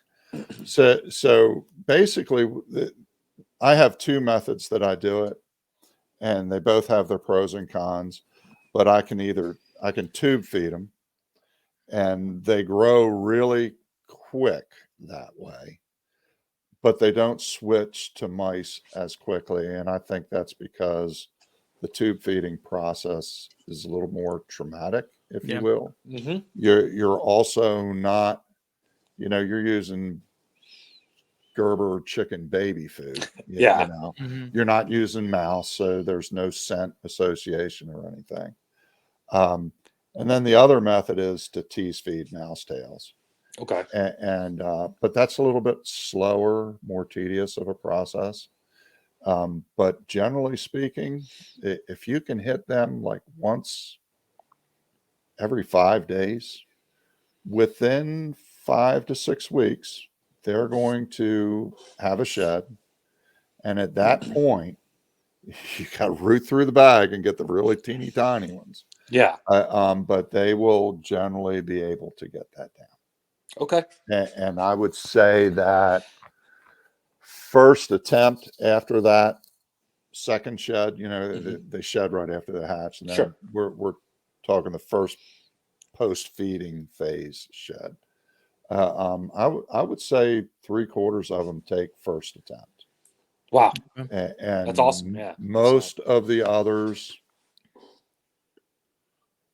will take one by the next feeding. Okay. Or by the next shed. Huh.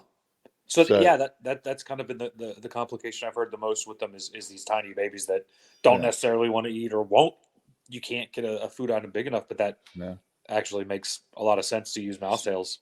Yeah. So the other thing here with them is that even when they're on that and they're aggressively feeding right off the tongues and everything, they're very tiny snakes.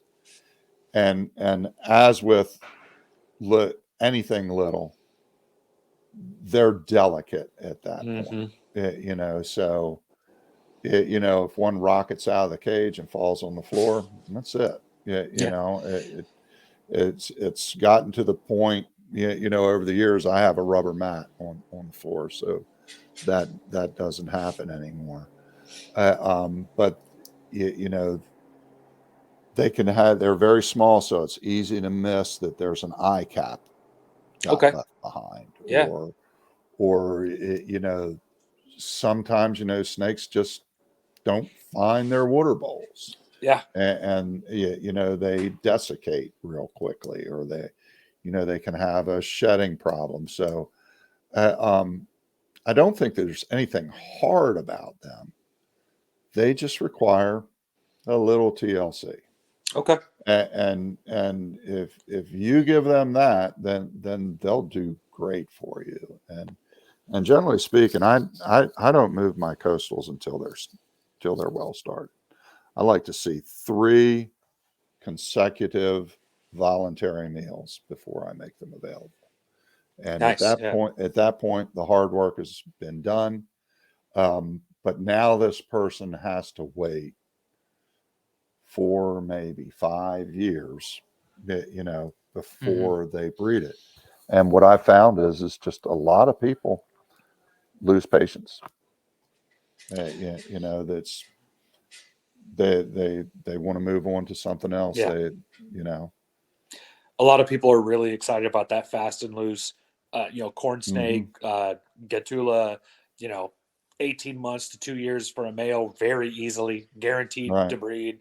Females, 2 years, 3 years. They're close to size. Let's pair them up. And I've got a few species. I have a Pitiophis vertebralis, which are a great the Cape Baja gophers, amazing.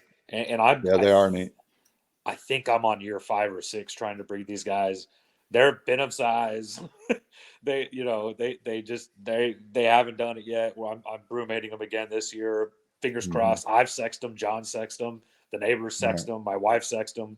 And also people have to understand that some animals are just not going to breed. And that's, we're just that is true. That is true. That happened with my Louisiana pines, and Ruth Van Eye, yeah. But the vertebralis grow slow anyway, don't they? Mm-hmm. Mm-hmm. But they're tiny. They're when I got mine from I remember thinking they look more like corn snakes than pits. So as babies, they're neonates. When I got mine, and Thomas Davis. I'm sorry, name slipped my mind there for a little bit. I was shocked at how small they were as neos. They're a little bigger than a corn snake. Hell, they could have been a baby corn snake. Yeah. And I got it with a pair of my I have northern pines, specifically the New Jersey Giant line, which was an old black and white New Jersey line, and they were eating small mice, and they were they had 3 meals. And then I get these vertebralis that are the same. They had 3-4 meals in them, and they're maybe big enough to eat a pinky. And I was like, oh, that's a there's a difference here. Yeah, it's funny you talk about that size differential, because I've been working with the coastals as pretty much my sole tricolor for probably going on 2.5 decades now. But wow, okay. I don't know, maybe 10 years ago or whatever, I decided, hey, I'm going to get a pair of these black milks, So I got them. They were a young adult pair. I kept them a year, bred them, got these big honking babies came out. And I'm looking at them in their tubs, and I'm like, I bet you they'll take fuzzies. So I was feeding them fuzzies, and it was like, wow, this is really satisfying. And then I turned to the coastals and say, okay, let's tease feed you little. So you can see where, people just kind of want to move towards the easier. But for me, and I understand that completely, but for me, the coastals, it goes back to what I said earlier in the show. There's one of the few snakes that I was looking at my Conant field guide. It's the most beautiful thing I ever saw. They're gorgeous. Yeah. I believe there's a few morphs out there in them now, but regardless, just the base, the stock model is a very, and again, it's akin to shape and size with the Scarlet Kings. Very pretty snake, and I hope maybe a few people will listen to this and look into them and spread wings with them, because I think that species really does deserve a little bit more popularity, because it looks like as adults. I'd love to get some, but man, those would be tough. The one thing that I really like about them, is that milk snakes are generally rockets, and as milk snakes go, I don't think an adult temporalis, whatever we're going to call them, are really bad in that regard. They handle really well. So you have this very attractive, under most people's care, 2.5 foot snake. Yeah. 30 inches. Representative of animals you might find in the wild on a very broad mid-Atlantic area.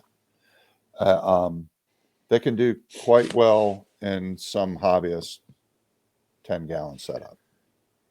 And to me, that's a desirable animal to produce. Absolutely. We've seen in the gecko world, which I'm a big part of. Not big part of. I don't know why I said that. I'm a gecko guy. I've always been a gecko guy. But people are really getting into the micro geckos. Micro gecko is a big thing. People want smaller, easier to care for, easier to maintain. The one animal collection, which is a damn good, important thing for this hobby. The one animal collection, right? Like that's what a lot of this is, and that's an animal that would knock that out of the park. Well, I think that's the future of it. Yeah, personally. People being a little bit more collaborative, Mhm. you know, and being able to give something really optimal care in the home setting that speaks to other people that might not be as interested in this. Yeah, you know, Yeah. so you know, like just you could have your neighbor come into your room, your garage, or whatever, and they're a little bit freaked out by that. But if they came in and they saw a nice, you know, 3 foot by 3 foot exoteric cage with you know, a little corn snake Yeah. perched on it, you know, they're all of a sudden like, wow, that's kind of neat. It's kind of pretty. Are they from around here? Mhm. And that starts changing people's perspectives a little bit more. So Absolutely. I place a lot of value on the people that just keep one And that the and pour all the transparency. passion into that one animal. Yeah. Man, this is one of those things where we're going to go back to social media and talk about one of the good things. People know the ingredients it takes to build a beautiful scenic Mm-hmm. terrarium with live plants and proper rockscapes, and using the right paints and the right Mm-hmm. foams. I've seen one of our friends, Michael Gillen. He's up in Canada, and he keeps a handful of species and really likes West Texas animals. And he sent me some pictures of enclosures he was doing for these animals, and I was like, "Sir, this is zoo quality Right. stuff, Mhm. and you're going to put that in your living room." And it makes me step back in my own collection, and you know, I I have know. I have display enclosures. I do for especially for my geckos, but I'm like, wow, what could I do for my black pines, right? Which I there don't know is. that those would be a They great don't. They option. probably wouldn't do well. A lot of my Pituophis probably wouldn't do well. If they can see you, they're very unhappy. And I had black pines that I kept in a 6 foot by 2 foot by 2 foot cage yeah, that was just, this thing was Fort Knox. And those snakes, it didn't matter what I did in there, they destroyed it. They just I destroyed it. mine are a specific level of asshole. I have videos and pictures of. I produced some last year in the egg. The animals are in the egg and have just pipped, and I'm looking at them. My little child fantasy looking at them. Oh wow, and they're hissing and they're freaking out, and they're Yeah. still in the egg, and it's like, oh man, yeah, y'all don't like humans, and I'm keeping you, and you probably don't like me, but I'm gonna keep you healthy and I'm gonna keep you happy, and every couple of years I'll pair you up Yeah. and make more. Yeah, Uh, mine were pretty even tempered for pits. It's just mhm. that they would just constantly dig and overturn everything in the cage. If I I only have one pair of pits right now. It's a pair of Jani, Oh and yes, and sir. they're Yes, they're sir. relatively laid back and everything. But I would like to get some of the larger pits. Uh, um, you know, I still have my fingers in the Ruth and I project a little bit, and but if I was going to do it, I'd want to set up outside cages. I That think would that be would be awesome. that would be ideal for a pit. Yeah, I think Something where so. they could range and Yeah, be a pine snake, you know. Mhm. I totally agree. A corn snake can be a corn snake in a drawer. Uh, I um, think so. I'm not sure a black pine can. Yeah, I've done display enclosures for a few of my pits, and I'm in there a lot. I do a lot. I'm in my room a lot. I paint in my room, and it always turned out. And like you said, it kind of turned into this. It was a giant mess. They always destroyed things. They were always pissed off when I was in there. They would display their colors. Um, I'm going to be building a new room. I've talked about this on the podcast before, but I do plan on, first off, just giving them a lot more room. I don't think I could keep any snakes outside here in South Texas, other than like, I don't even think I can keep South Texas species here just because of how hot it gets. They need to be able to Right. be extremely fossorial. There's months where we'll go without seeing anything other than atrox. Atrox are God's gift to evolution. Atrox, I found them at 32 degrees. I found them at 99 degrees. Atrox will be outside no matter what The you Texas do here. squirrel, man. It's a Texas squirrel. I see more Atrox than I see squirrels easily. That's funny. We have signs all over every neighborhood. I live next to a wildlife preservation. It's a walking distance. There's signs everywhere. It says, rattlesnakes live here. You got to deal with it. Right. You'll be driving down. I swear, you'll be driving down the highway and you'll be like, "Oh, yep, rattlesnake." It is what it is. But Yeah. Tony, I do want to go back on a statement you just said, because this podcast is now actually about my favorite species, which is Jani. I am a huge Jani fan. I have many. I've been producing them for years. What a good species, right? Yeah. What a good animal. I just love hearing another human being say that. I'm working on a striped line. I produced some aberrant animals over the last couple of years that kind of just popped up. Right. A few people have actually spent a lot of time producing striped animals, and now I'm gonna give it my shot. I don't know where they came from; they just popped up in my collection. But yeah, I just like that, that nice burnt yellow on the forefront of the body and the dark blotches, and then it kind of fades to that orange suffusion. And it's just, of all the pits that I've kept, they seem to be the least fossorial. Yeah.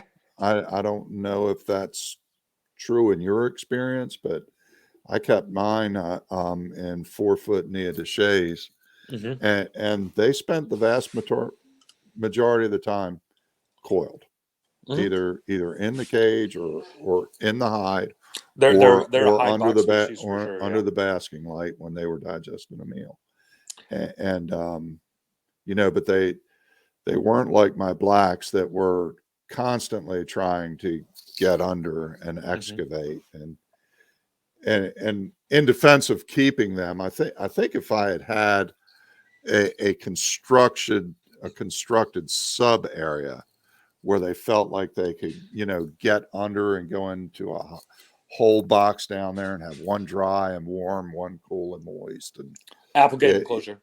If I would have provided that, they wouldn't have felt the need to tear up the cage looking for what. Yeah, in effect, I hadn't provided what they needed. That was an issue I had with Bairds. It was like if I kept them on paper towel or something, they'd almost always flip their water bowl and just flood everything. But as soon as I put substrate or something in there, like, aspen or whatever, like it stops. I don't have that problem anymore. Yeah, I don't have, of course, I don't keep my Bairds really any differently than my corn snakes anymore. I used to keep them in arboreal cages, but I really don't think they use them as much as I think they do. The only real different thing I do with the Bairds is I give them a bigger bowl. So the standard bowl might be, I don't know if it's 6 or 7 inches or whatever, but with the Bairds, I use that 11-inch bowl. And because despite being a West Texas animal, I think they spend a lot of time down in those limestone caverns and everything, where the relative humidity is not represented by what's on the surface. Exactly. A picture one recently and one chowing down on a bat. Yeah. A couple months ago. Often found in cave systems. Yeah. I keep mine actually identical to how I keep my Everglades rats, which some people might stop and go, "Oh, but an Everglades rat's in this huge humid situation." Now, come to Texas.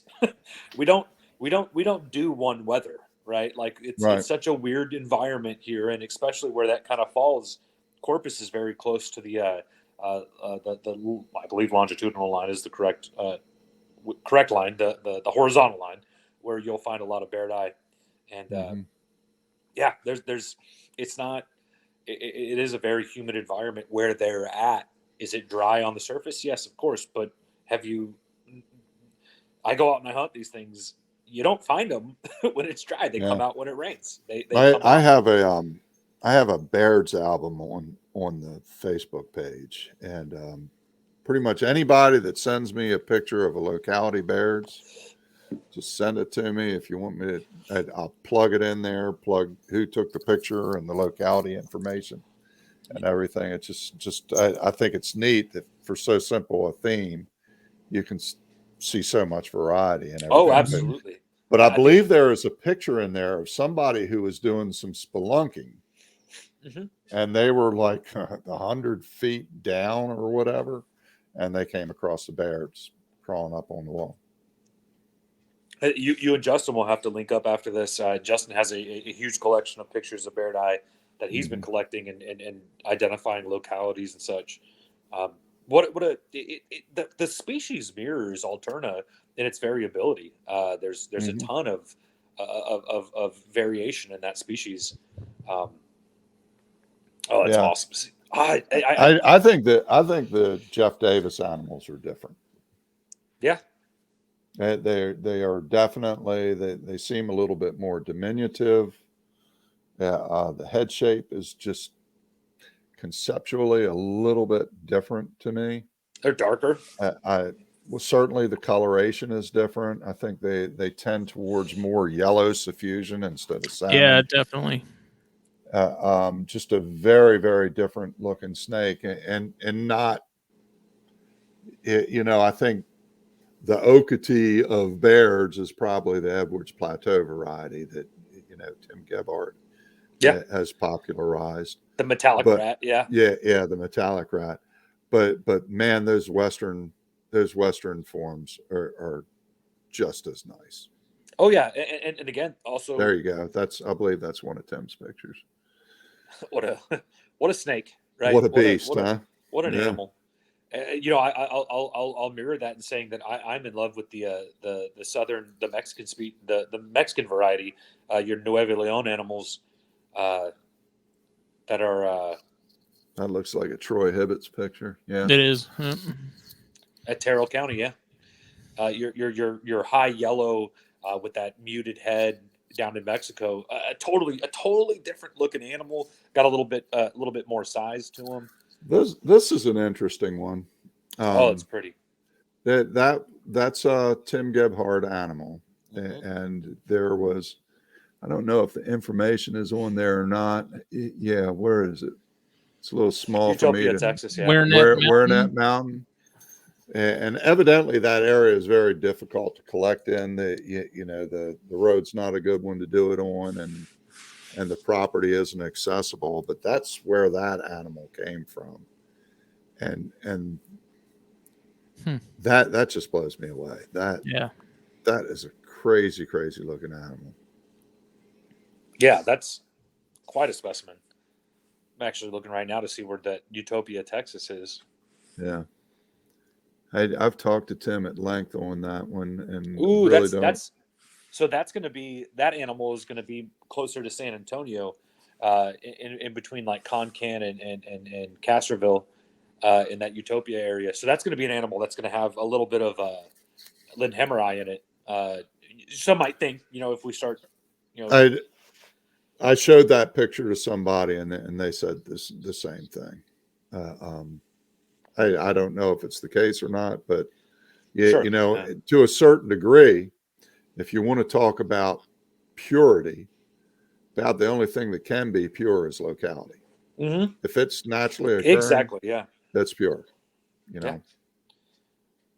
That's awesome. And yeah, and I'd implore anybody listening to this and to go and look through your Facebook. You've documented so much information. Look at this hypo. Wow. Yeah, Craig Trumbauer produced that one. He bred the normal hypo into some Davis Mountain stock, and then just over a couple generations, instead of pulling out the red, pulled out the yellow. Yeah, and that's what he's got. So you take your darker Davis Mountains animal and then start putting it into the hypo. You lose a lot of that saturation, and wow, that's an animal, man. That's awesome. That's killer. Yeah, I think so. You guys had some hets at Daytona, and I got a female. I don't know if that's from this stock in particular, but you mentioned like the new strain. I didn't have any hets down there. I just had visuals down there. So if you got a het, you got it from Craig. Okay. Yeah. I'm pretty sure, because Yep. the only birds I have about it. the only birds I have right now that are breeding age is my pair of hypos. And you've dipped a little bit into the aviary project. Yes.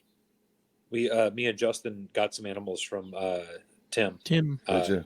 Okay. Yeah, so we've got some hets. So there's my understanding of this is that there's only 4 people that are in on that project right now, because both of us got 3.5 animals, I think. Okay. And I have 3.4.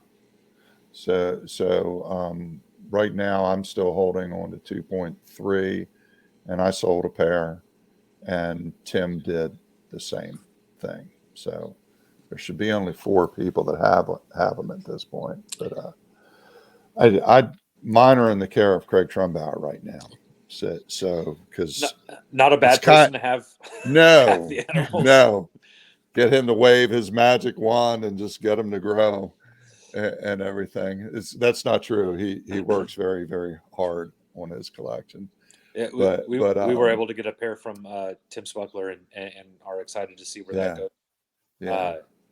And it's what another thing, another avenue to go down in this. It's going to be interesting to see what that ghost. Yeah. I don't even know what people are going to call them yet. They're either going to call them ghosts or T+ snows or it's hard to say. I guess the first person to do it gets the name. I don't know if that's going to be as spectacular of an animal as just looking at the anaries, which are gorgeous with their black eyes and their steel gray colors, and then the natural form of the animal, which is just blatantly gorgeous and is overlooked all too often, and then the T positive or hypo or however whichever avenue you want to say it, a gorgeous animal. I don't know if we're gonna wash too much out of it or God, I mean, who knows? What's it gonna end up as? It could be very indistinct. It could be fabulous. I mean, you just don't know. We say anary, and we say that means they're still yellow, right? Yeah. So we're deleting the red, right? Or is it, or are we going to find out that it's more of a actual axanthic, right? And again, we're putting these terms on things that we haven't fully discovered exactly what it does, because we're looking at so many a pantheon of colorations in these animals. So I think and look, you don't know what's going to come out of this. No. The first breeding of the hets for albino bull snakes produced hypos and white-sided and everything. So we really don't know what's going to come out of this. Sure. I'm just happy to be here. It's a cool project, and when Tim posted a picture of it, I contacted him and offered my female hypo to go out there, and he was gracious enough, to give me a good split on that, and it's enough animals for Craig and I to both work on it, and right now, strategically they went to Craig because he's going to grow them quicker than anybody else, and also I was moving last year, so I didn't want to lose time, So they're with him, and I actually drove down and visited him a couple of weeks ago and saw him, and I was really surprised at the diversity in those 5. Well, he has 4 animals down there. I've got 1 male here, but he's got the 3 females and a male down there, and not a one of them looked alike. Wow. They all look different. Pretty cool. I have noticed, I have the 1 het female that I produced this year or last year, and she looks wildly different from that het that I got from Craig. And then the Loma Alta stuff that I produced last year, looks interesting. And I remember when I got my pair of Mexican stuff from Ron. I remember he had them in his table, and Craig walked by and he looked at him. He's like, "Those are Mexicans, aren't they?" And he was like, "Yeah." And I was like, I mean, like, I guess if you look at them side by side, you can see a bit of a difference because the neonate patterning on the Mexicans definitely seems to be busier.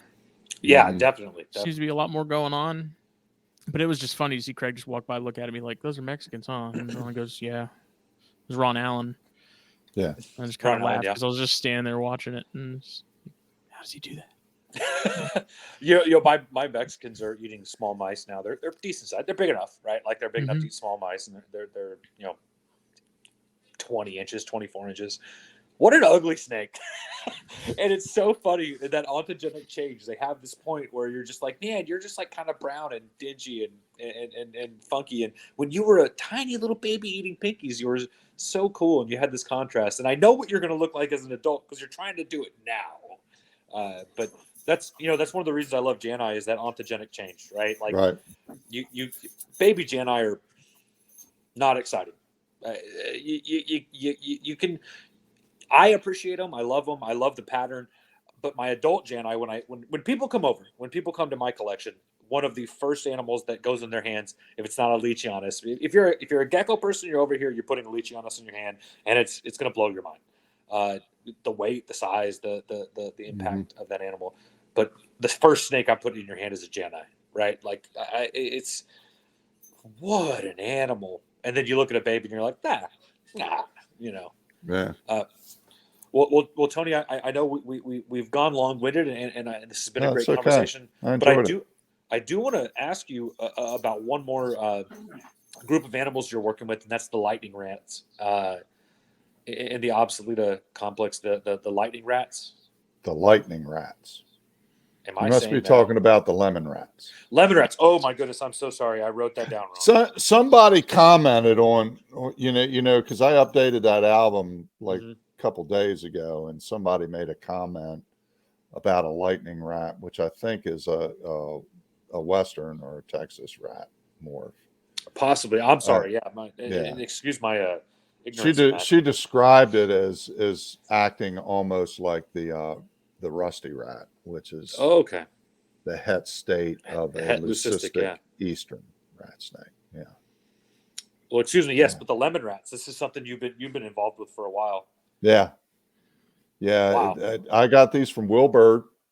I was looking at them on his site for years, salivating.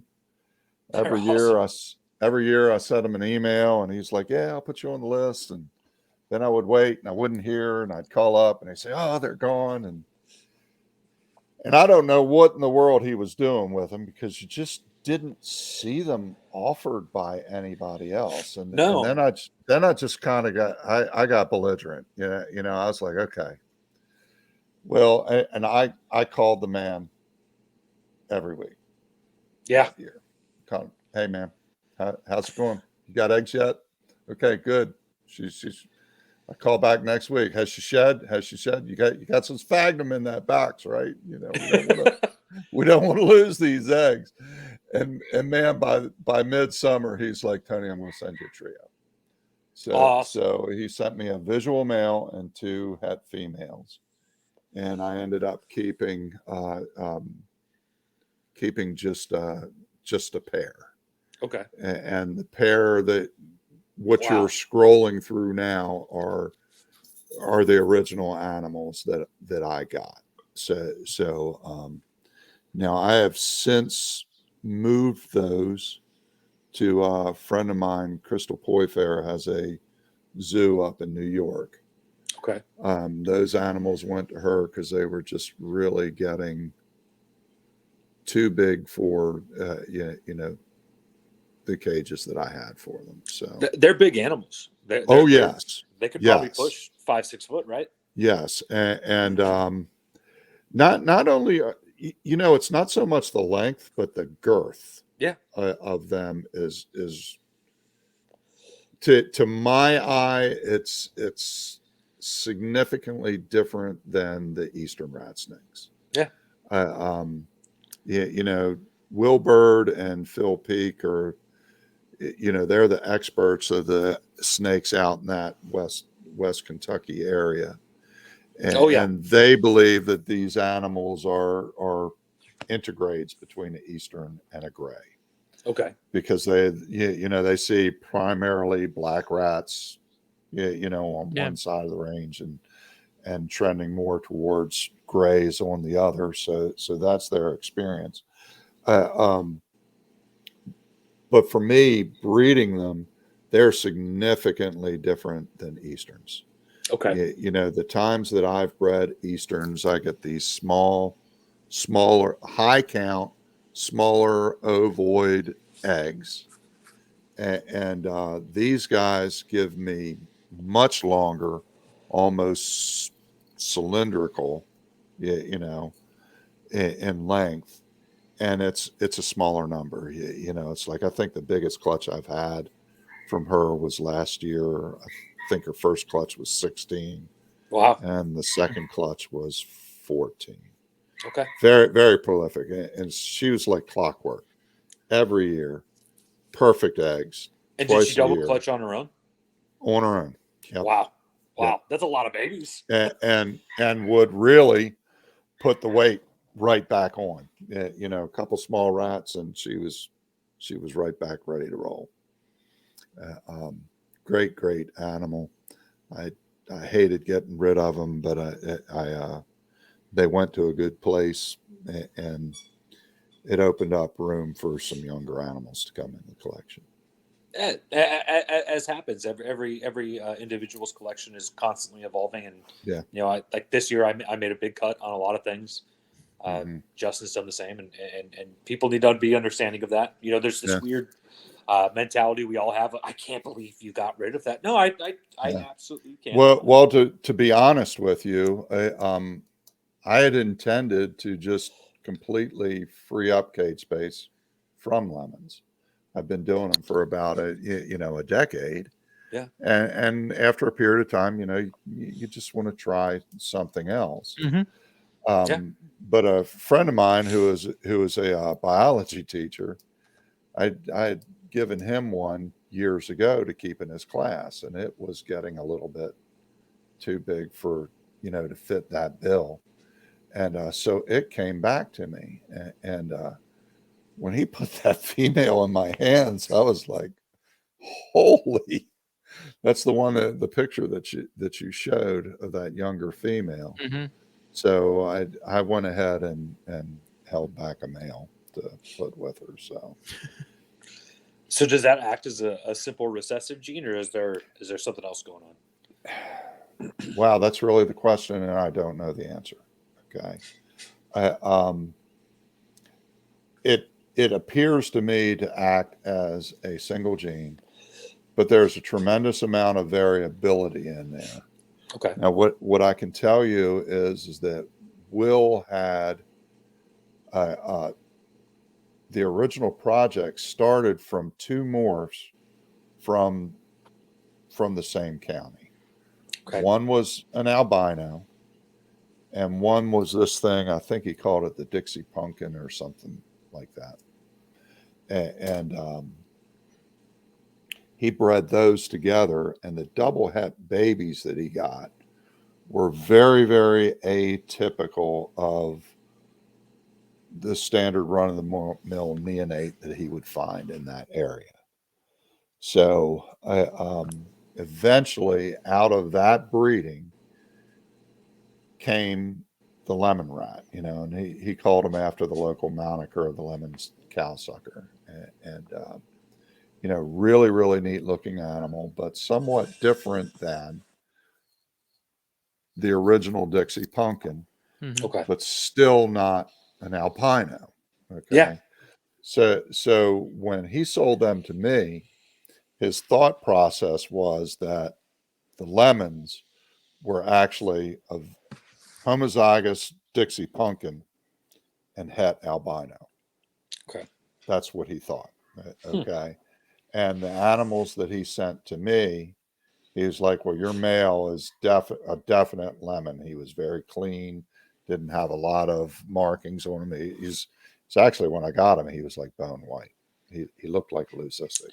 Yeah, wow. And the female, he said, was typical of a double het. But after years and years and years, I never saw any albinos come out of that. And you know, I was producing probably 25 lemon rats a year for 10 years. Wow. That's if there was an albino gene in there on both of those animals, as he saw it, I think we would have produced it. Yeah. But it could just be that my female was very, very nice looking and wasn't het. Yeah. You know, so we'll see what happens with this next generation. If I pop up some albinos, you know, maybe so. I don't know. Yeah. But the next generation will be visual to visual. So okay, yeah, and that'll be awesome if something else does pop out in them. That's a cool looking animal, and again, obsolete is a great species to keep. Yeah. And they're impressive. The female het had an attitude. Yeah. Her and I had an understanding. I know how that goes. Yeah. I would show her respect, and she would make sure that the encounter was memorable. That said, she only ever bit me once. There you go. The male was puppy dog tame. He was a big, goofy, stupid docent animal. You know, I just drape him around anybody's neck if they were willing. I think and sometimes he would do it. Obsoleta, I consider those within the Obsoleta complex. Get a bad rap for defensiveness, nippy, and you know my Everglades. I open up their tub. I co-have mine year round. Actually, I always have since they were Neos, from Chris Montross actually. And I open up that tub, and those animals just kind of come out, and they'll sit in my hand. I have videos of them just coming out and just sitting in my hands. This just kind of checking things out. They're very inquisitive, very almost one click above the Getula complex. You know, the corn snakes and embryi, and it seems like obsolete are just a little bit more, maybe a little bit more going on upstairs. I don't know. Maybe not to anthropomorphize them, but well, you know, certainly their environment is more three-dimensional. Yeah, absolutely. You know, absolutely. They're less fossorial, and you know, I wouldn't call them arboreal, but they're not arboreal. Yeah, they're not arboreal. Exactly. Yeah. And to me, you know, you talk about, I mentioned earlier, why corn snakes, why rat snakes. You know, the thing, when I handle a snake, I try to become the environment. You know, you're the ground that it's on, you're the tree, you're the branch, you move with it. And that's a neat experience with a rat snake. You know, they throw those coils over your arm and kind of hold on as they move. And they're very, for lack of a better word, sure-footed in your hand. If you handle them right, you really see some interesting behaviors. They're neat animals, and I think the Eastern complex and the grays would probably be more popular if they were just a little smaller.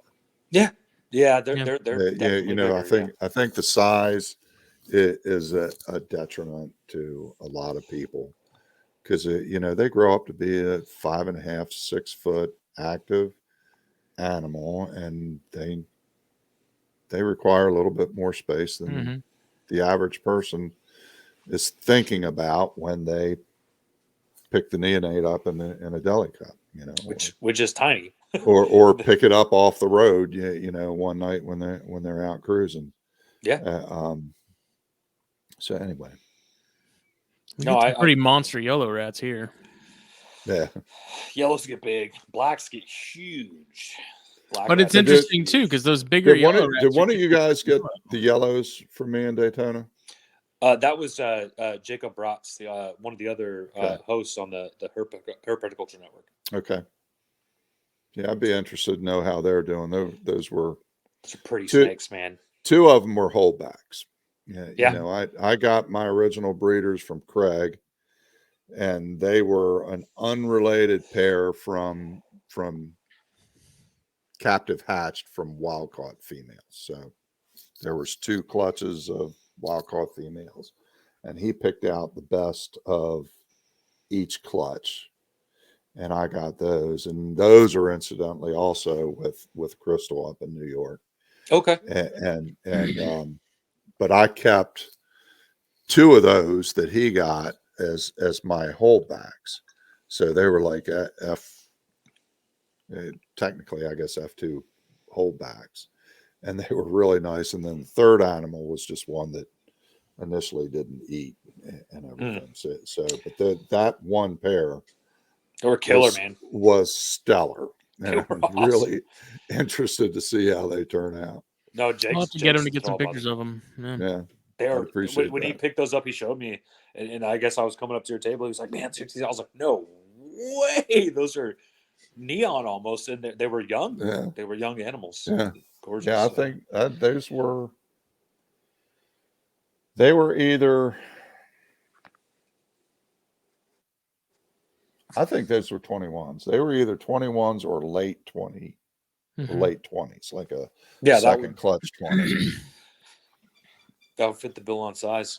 Well, Tony, a couple questions left. Where would you see, derailing back to corn snakes, where would you see this hobby going over the next 10 years? Where do you think corn snakes are going?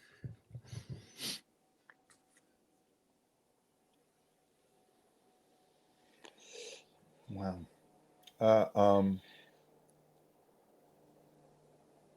I think we're going to see a little bit of moderation. Yeah. Yeah. You know, there's a little, I hate to say this, irrational enthusiasm for them right now with breeders driving up really, really high prices and everything. And Corn and snakes I'm have kind of jumped to a price where I'm shocked. guilty. Yeah, Yeah. you know, but the reality is I have a good friend that runs a really premium reptile store in Virginia Beach, and I was talking to him about it, and he's like, you know, where we are with the prices on these things right now is that even if he has to buy a well-bred corn snake and he's paying wholesale $50, then he's got to sell it for 99 in his store, and then that corn snake is competing with lower level ball pythons Yeah. at that point. And you know, not to take anything away from ball pythons, but you know, we live here. Corn snakes are from here. Yeah. They are not just a pet. They're also an ambassador to wild populations. Absolutely. They need to be accessible to people, you know, to younger generations that want these things and learn an appreciation of what lives under the rocks and logs in the woods across the street, in the park, you know, across town. Because if we stop cultivating that interest, we're kind of screwed. And the other aspect of this, and I almost hesitate to get into this too, but you know, the hobby is a little bit diverging right now, where you know there's us deli herpers, and then there's the real field herpers, Yeah. and everything, and you know, I like to think that I'm both, and you know, I'm not compromising myself in that regard. But I kind of have this question. Do we really want to increase participation of people going to our state parks and national parks and going off trail and peeling bark and lifting rocks and, to find these animals in the wild? Yeah, that's a good thing that people have the interest, but at a certain point, you start to wonder how much are you disturbing what's going on out there, And of course, I have the benefit of hindsight. I'm 63 years old. I used to tear it up, just trying to find stuff and see it. And now I'm just happy to go out and habitat. And if something reveals itself, all the more special, But I think people still need to model with these animals. They need to see them. They need to interact. Without that, we're going to lose interest, and there won't be the next generation of herpetologists. Sure. Now, notwithstanding herpetoculturists, I mean academics who are actual studying academics, these, yeah. people that go into law enforcement and park management and conservation industries. A lot of times, these people got into those fields because there was something that was the entry point. It was the birds on their mom's feeders, or the next door neighbor had snakes, or they saw a lizard on the woodpile out back. Something attracted their attention. And I would like to see corn snakes always at the forefront of that, because they're ideally suited ambassadors for their wild cousins. Yeah, absolutely. Totally agree. That's a perfect answer. Yeah. Well, Tony, as we usually part with our guests, we kind of ask a final question. There's two specific morphs, and I don't know how involved you've been with either one. What are your kind of if so factos, maybe brief or long-winded, on either the scaleless corn snakes or the palmetto corn snakes, being a little more in the forefront of morphology. Entirely too much in the forefront, if you ask me. I think we all, me and Justin may have our preconceived ideologies, but what do you think about the palmetto, and specifically, what do you think about the scaleless animals? The scaleless don't blow my dress up. Okay. Yeah. I see some of them, and the colors are really popping, and the pattern is really neat and everything, and I'm like, wow, that's where really, it stops. The anaries scaleless are some of the coolest. Looking, it's really neat. It's just not my thing. So that's not to say anything about anybody that doesn't have a full-blown collection of scaleless. Yeah. Palmettos, I have them.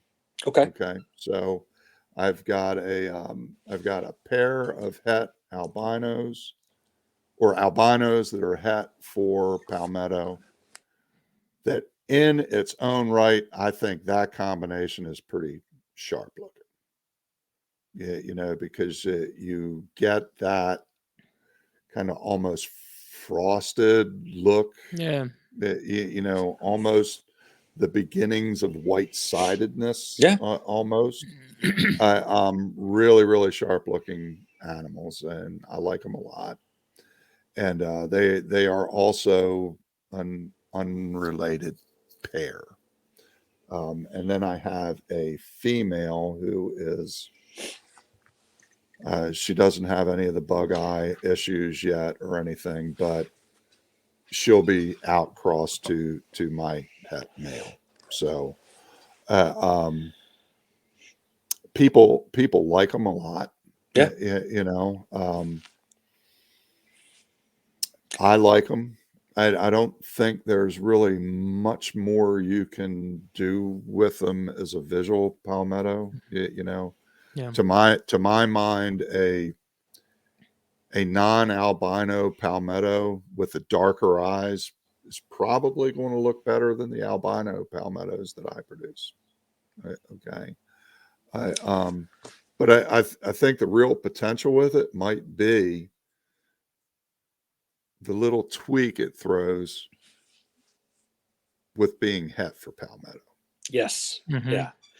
The het palmettos. And I like with that. I like the little anything you can do to just tweak an old theme. Yeah. You know, you can put a softness. It almost puts like a saran wrap filter over the entire snake. it really does. And I've tried to take pictures of these snakes to capture it, and I just can't. But yeah, you know, when I hold it and I look at it, it almost looks frosted. Yeah. Mhm. Yeah, absolutely. It's a cool Yeah, cool yeah. het. It's neat to see once again we've run into another seemingly leucistic animal that has a visual het that Mhm. kind of does a neat thing, and I think you're right. Maybe somewhere in that visual sense, there's a lot to be done with it. That's cool. Awesome. I have one last one, and that is, what is the most underrated morph currently? Oh man, you're asking the wrong guy. Because I gotta say Red Zeps.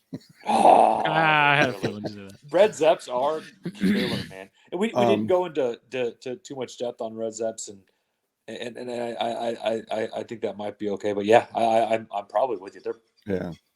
I mean, I honestly, you know, I said that kind of tongue in cheek. It's a selfless plug.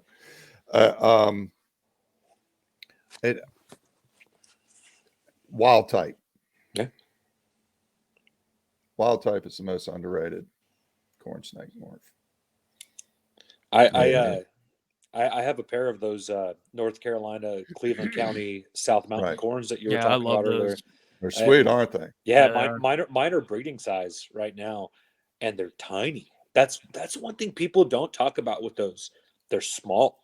There's a size differentiation in them, and I pull those snakes out a couple times a week, and am blown away by the way they look. They are ain't nothing like them. Yeah. It's cool. It's cool. And you know, and because I had a pair of them, they ate well as babies, so they were no problem. It's not as if they were these small Miamis that, you know, you got to have access to a Knowles or something like that. They were easy to raise, but you know, if you're talking about a corn snake that's going to max out at 36 inches, again, you know, you're looking at that one terrarium in somebody's apartment, that smaller size is certainly an advantage. Certainly an advantage. And we don't talk enough in this hobby that there are different localities and different morphs that have size differentiation that make it more palatable for a person to be keeping or handling, or somebody that maybe wants to get into snakes and maybe a little more nervous about it. And that's a locality that does that, which is pretty cool. Yeah, it's just you know, I kind of like to think of things as these animals and the morphs and the localities and everything are like colors on an artist's palette. You know, and you can keep a collection around one spectrum of color, or you know, you can use it all.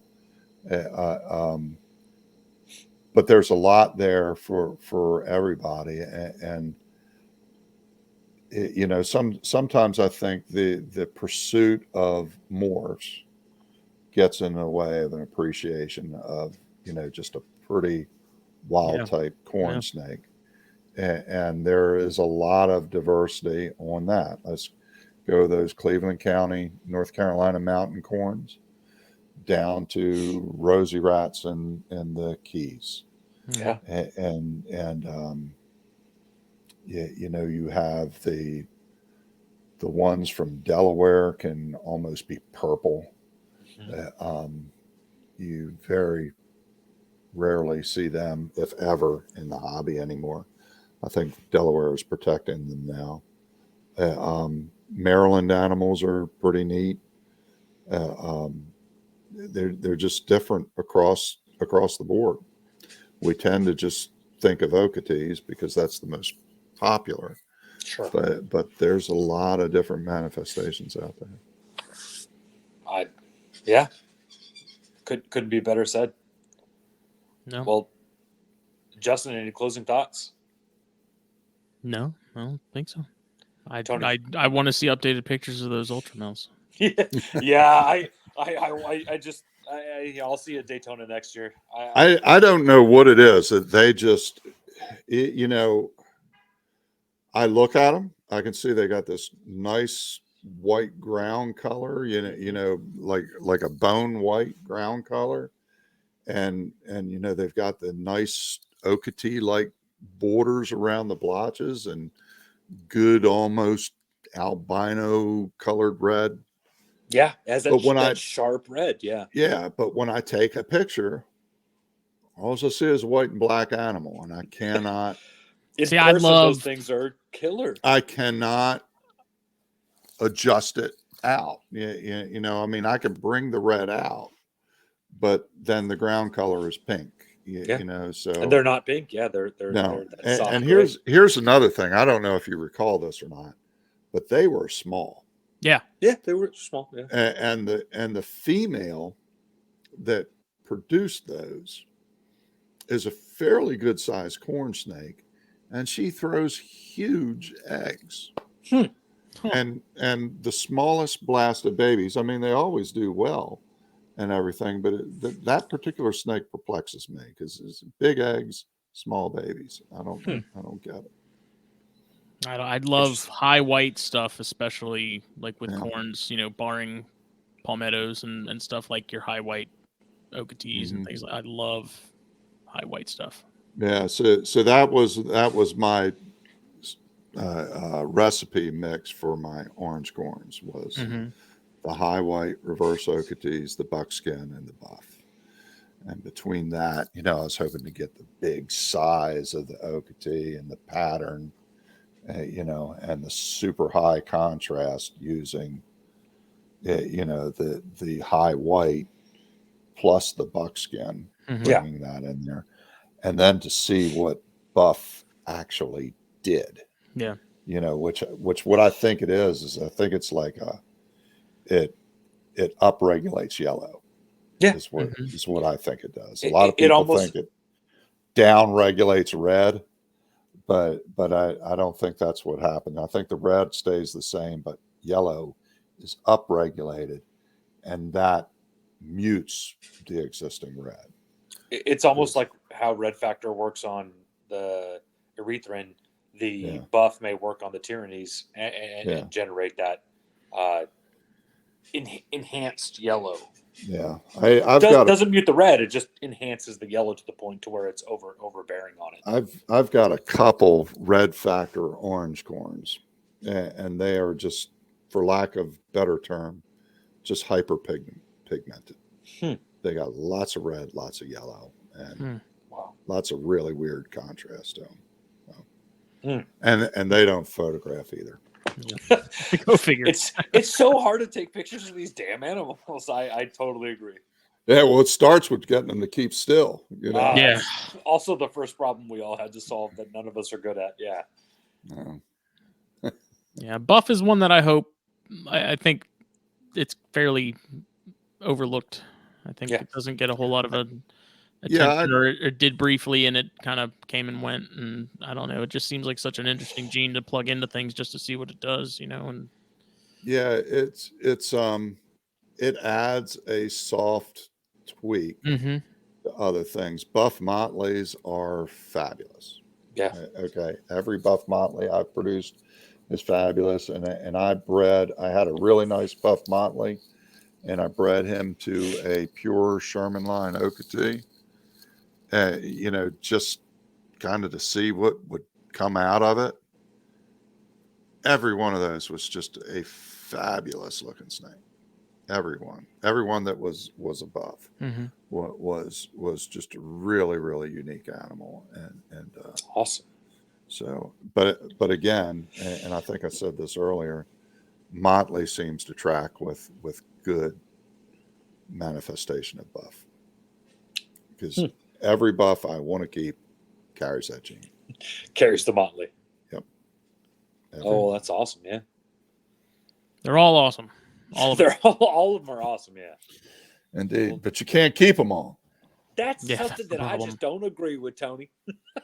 I think last year I held back 36 animals or something, and then have slowly petered away. And yeah, like I got like 25 of those. No, I sent Justin. See, when I say 54 animals, I don't count the various stages of holdbacks. Oh no, you can't count holdbacks because you just don't know if you're. They don't count. Yeah. I think I said Justin 22 animals, and now my holdback number is somewhere. They don't count 14, until they're 15, 2 years old, and I name it. You know. Yeah. That's once they're on the roster. Then it's the second my kid puts a name on that animal, it's dead. Right. Once you put a name on it, then you're set. Well, Tony, thank you so much for coming on. Hey, this has been an exceptional episode. Thanks for calling me out, guys. I really appreciate it. Absolutely. Kind of honored. Oh, what? We're honored to have you on here, sir. Maybe we'll visit with you here at Daytona this year. I assume you'll be there. Look forward to seeing you. Maybe we can make this a yearly thing. I'd love to visit with you and please kind of have recap where we're at. Yeah. And I'll have those yearling ultramales there. Awesome. This episode was brought to you by BlackBoxCages.com, Facebook, Instagram. Check them out. Use the code THN at checkout. Get 10% off your order. And then go to SilentHillReptiles.com. Mindy and JT, check them out. Also on Facebook and Instagram. We will be back. Actually, I think Jake and I are talking about doing a THP episode tomorrow, but we have no plan, so I don't know what's going to happen there. And then Snakes and Stogies on Monday. And thank you. Thank you guys for joining us. Yeah. Bye.